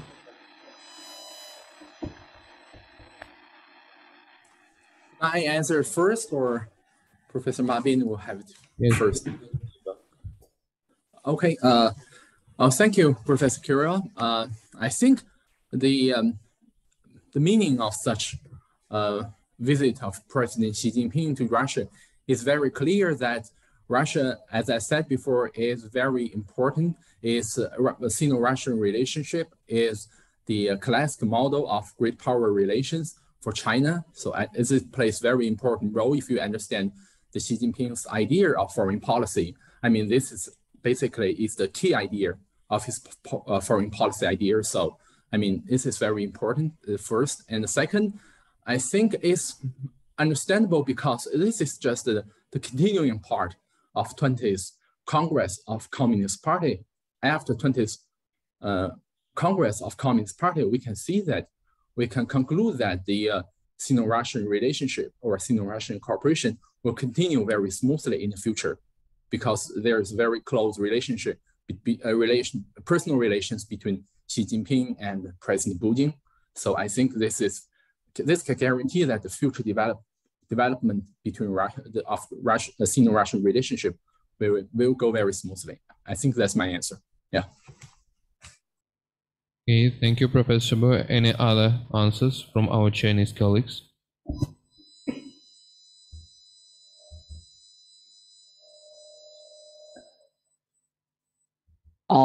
Yuri, can you hear me? Yeah, we hear you really well. Спасибо за приглашение.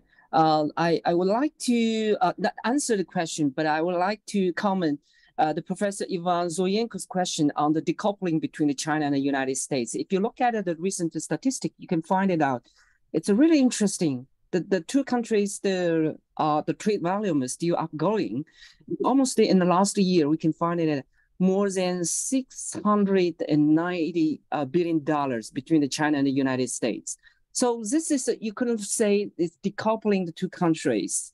So the US has a lot of sanction on China using his technology attack on Chinese the companies. But I think China and the US rely each other, not only based on the sanction, but also we would do a lot of things.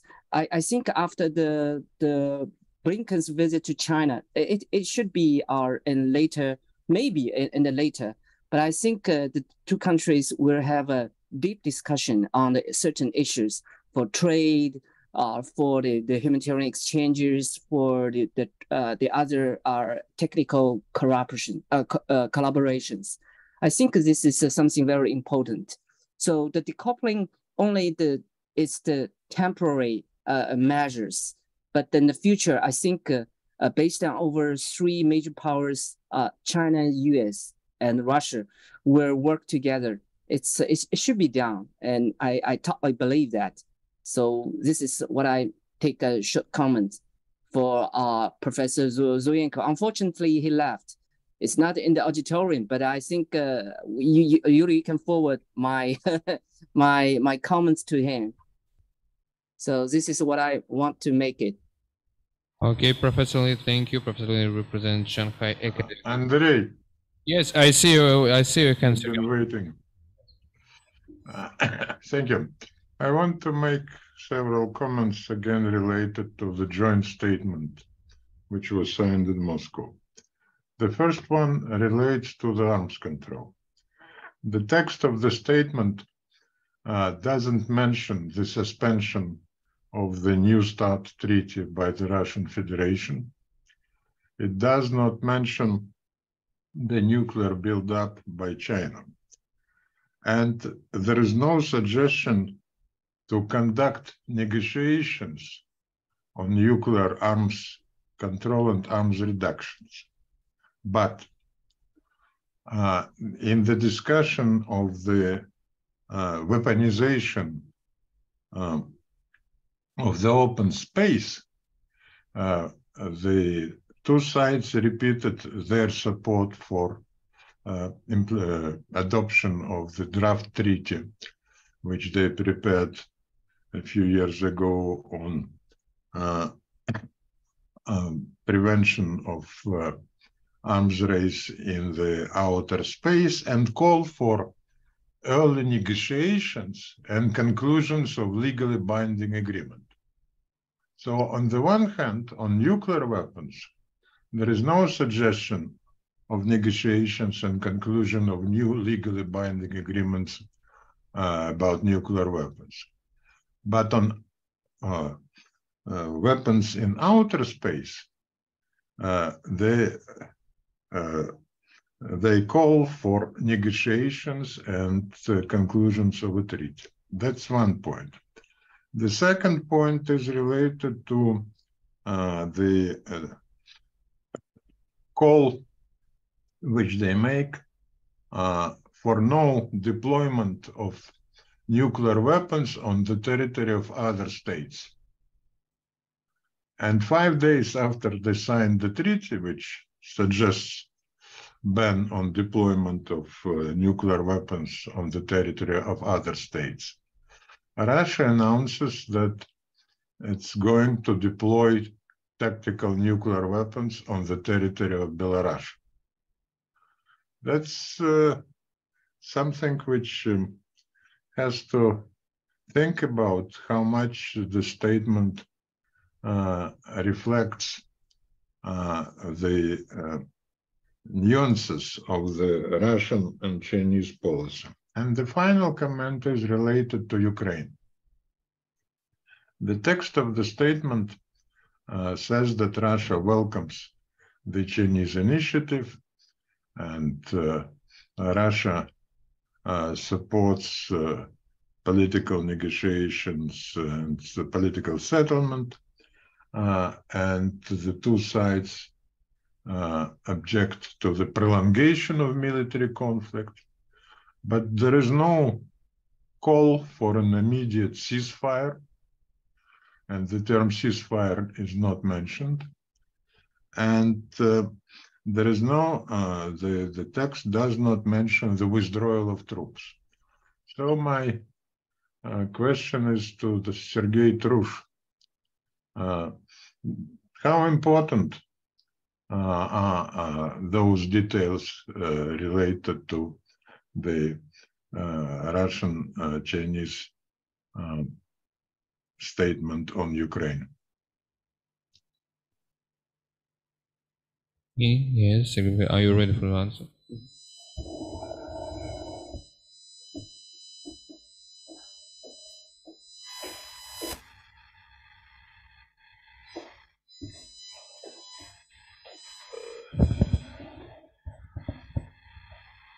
Well, of course, the developments between Russia and China in connection with the just finished visit is a high topic. That's why we are discussing it quite extensively.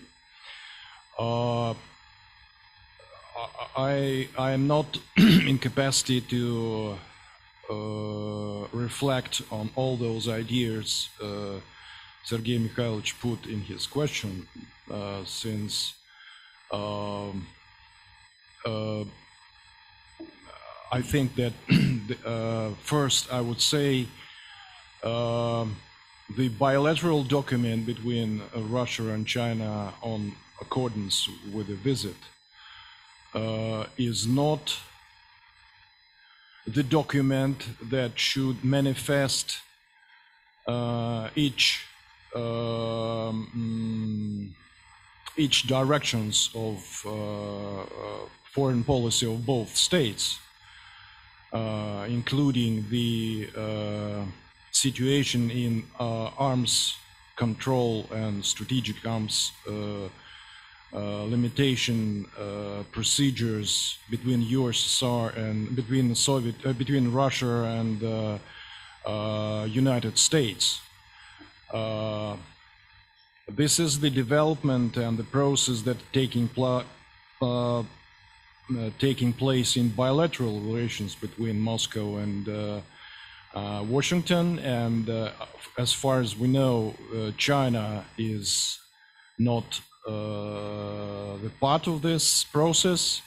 Therefore,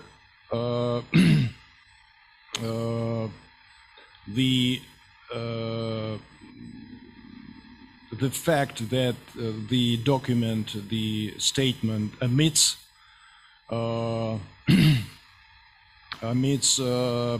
certain developments and positions of Moscow concerning the arms limitation negotiations, quite natural. At the other side is that any statement usually fixes the the points of agreement between the countries. If China and Russia decided to put the necessity to develop arms control and the process in outer space, it is coinciding with their strategic capabilities and it's coinciding with their future strategic their strategy in this issue. They decided to put this in the document because they coincide. The process of control over the outer space is in Moscow and Beijing interests, as far as I understand, being not a arms control specialist. Concerning the Ukrainian ceasefire and concerning the need to withdraw troops, from my point of view, the fact that these two quite key positions were omitted from the statement once again shows that Chinese position at the Ukrainian crisis is meticulously calculated. It is not trying to develop new zones of frictions between Beijing and Moscow, and of course putting these points inside this statement would not be coinciding with the Russian official position up to now. I think I will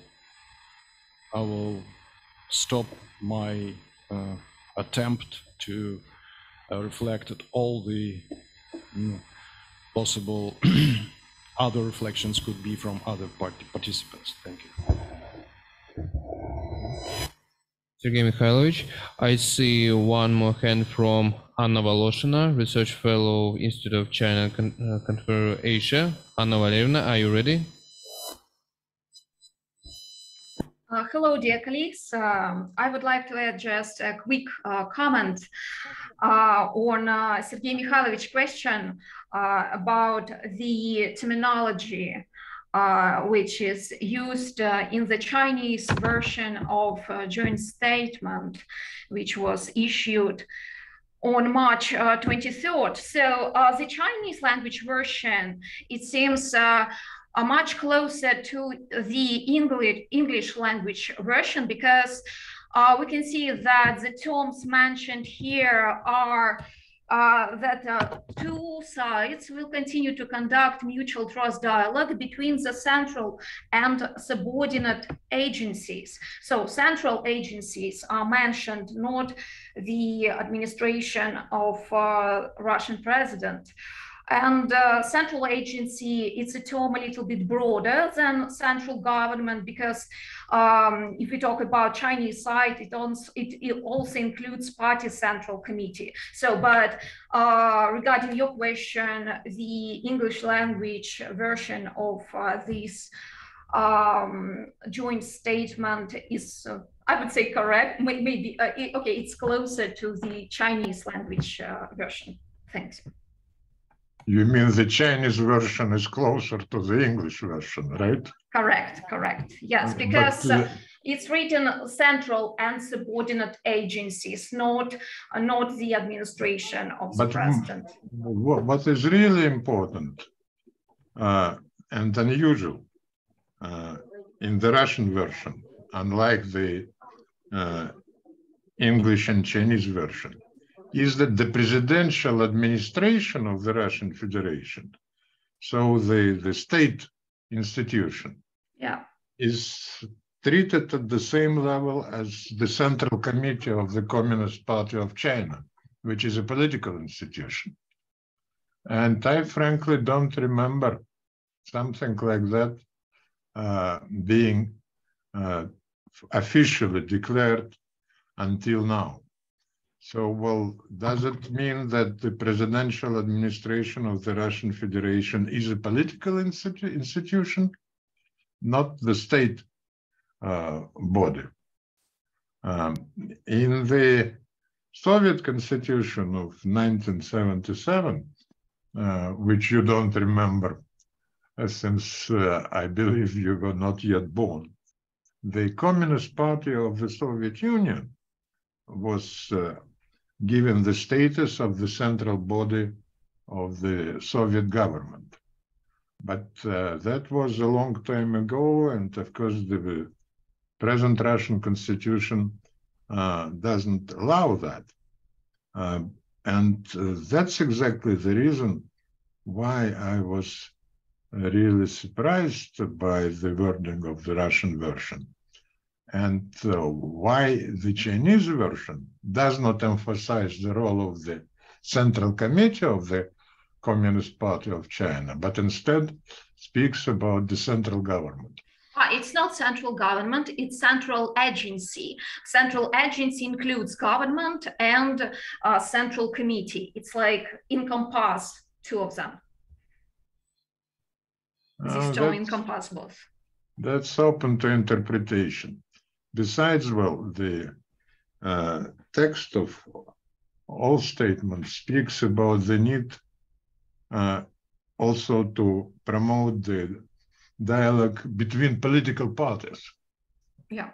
So the Communist Party of China is separated from the umbrella of the political parties.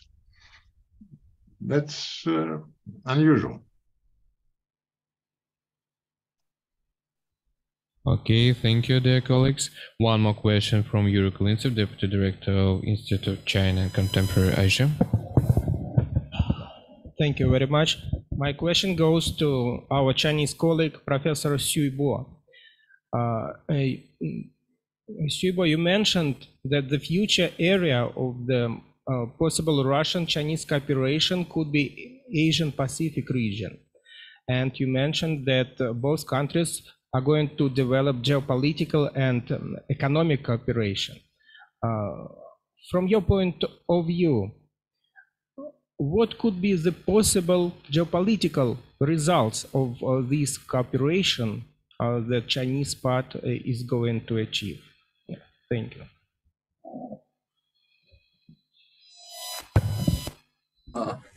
Thank you for your question, Yuri Viktorovich. Of course, it's a great pleasure to see today in conference, and hope to see you soon, also in Moscow. I think, to me, I think the coordination of the policy toward Asia-Pacific region is very important between Russia and China. I think the result, geopolitical result, or say geo-economic result, basically depends on the coordination of foreign policy of two countries.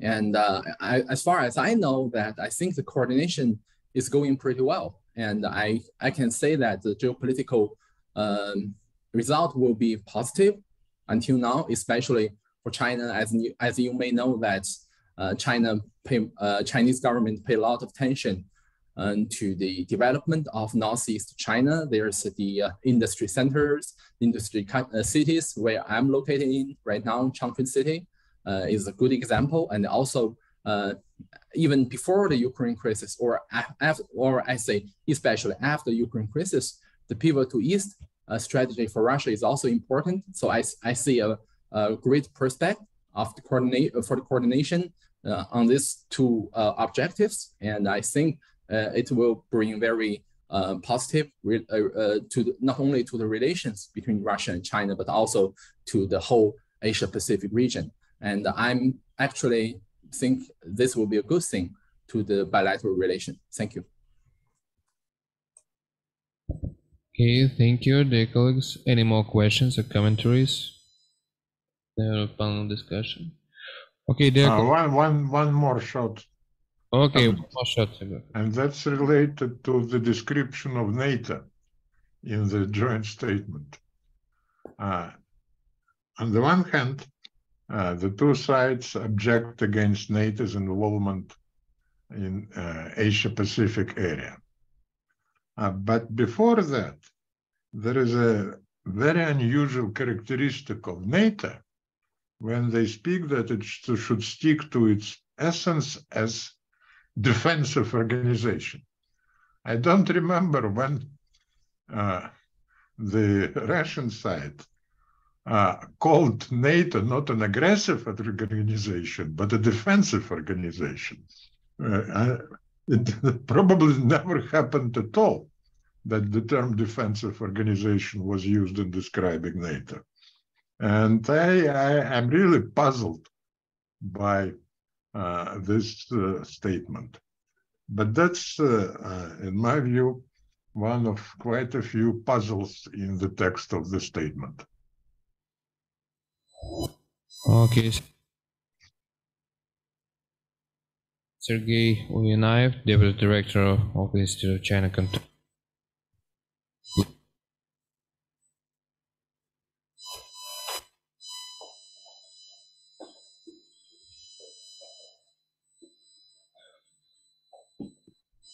Dear colleagues, not a question, but some thoughts about questions already touched. I mean, the interpretations of some points in Russia-China document signed just a few weeks ago. When we speak about the contacts between the administration of Russian president and office of executive office of the Chinese Communist Party, of course, it's a very interesting issue, maybe connected, as academician Rogov put it, connected to the role of the Communist Party in internal life of China, as this issue may be seen in China. But I think it's very important to remember that the fact that this issue was put in a common document is not something new. As far as I remember, firstly, this point was put into our documents not later than in 2016, maybe 17. Moreover, some contacts between the head of Russian administration, president administration, and the head of the executive office of Chinese Communist Party took place in spring 2017. If we speak about the importance of this issue as it is, we should remember that the fact we've fixed once more this point in our document is not new, and I believe is cannot be strictly just connected with nowadays transformation of world order or something like this. I mean the special operation and so on. But however, anyway, this point, this issue, worth to be just investigated, so to say. Thank you. Excuse me. So, well, the official texts which were signed between Russia and China already mentioned this formula. The dialogue between the presidential administration and the Central Committee. Of course, contacts did exist, but was this officially put on paper? That's my question. Yeah, so it's time to come back. I simply didn't know if it ever was done before. For your question, Academic Rogov, but maybe I was not so clear what I've said. The main point I would like to stress that it's not the first time this issue is put into our documents. The first time it was put into the document was not later than in 2017. We can see the document of bilateral negotiations between our leaders in that year. Oh, so I'm wrong. There is nothing new in the present statement, right? Yes. Thank you. I simply remember that when General Secretary of the Communist Party of the USSR negotiated with the American president, that was used as one of the pretexts to elect Mr. Brezhnev to the position of the de facto president of the Soviet Union, the chairman of the Presidium of the Supreme Soviet, since the negotiations between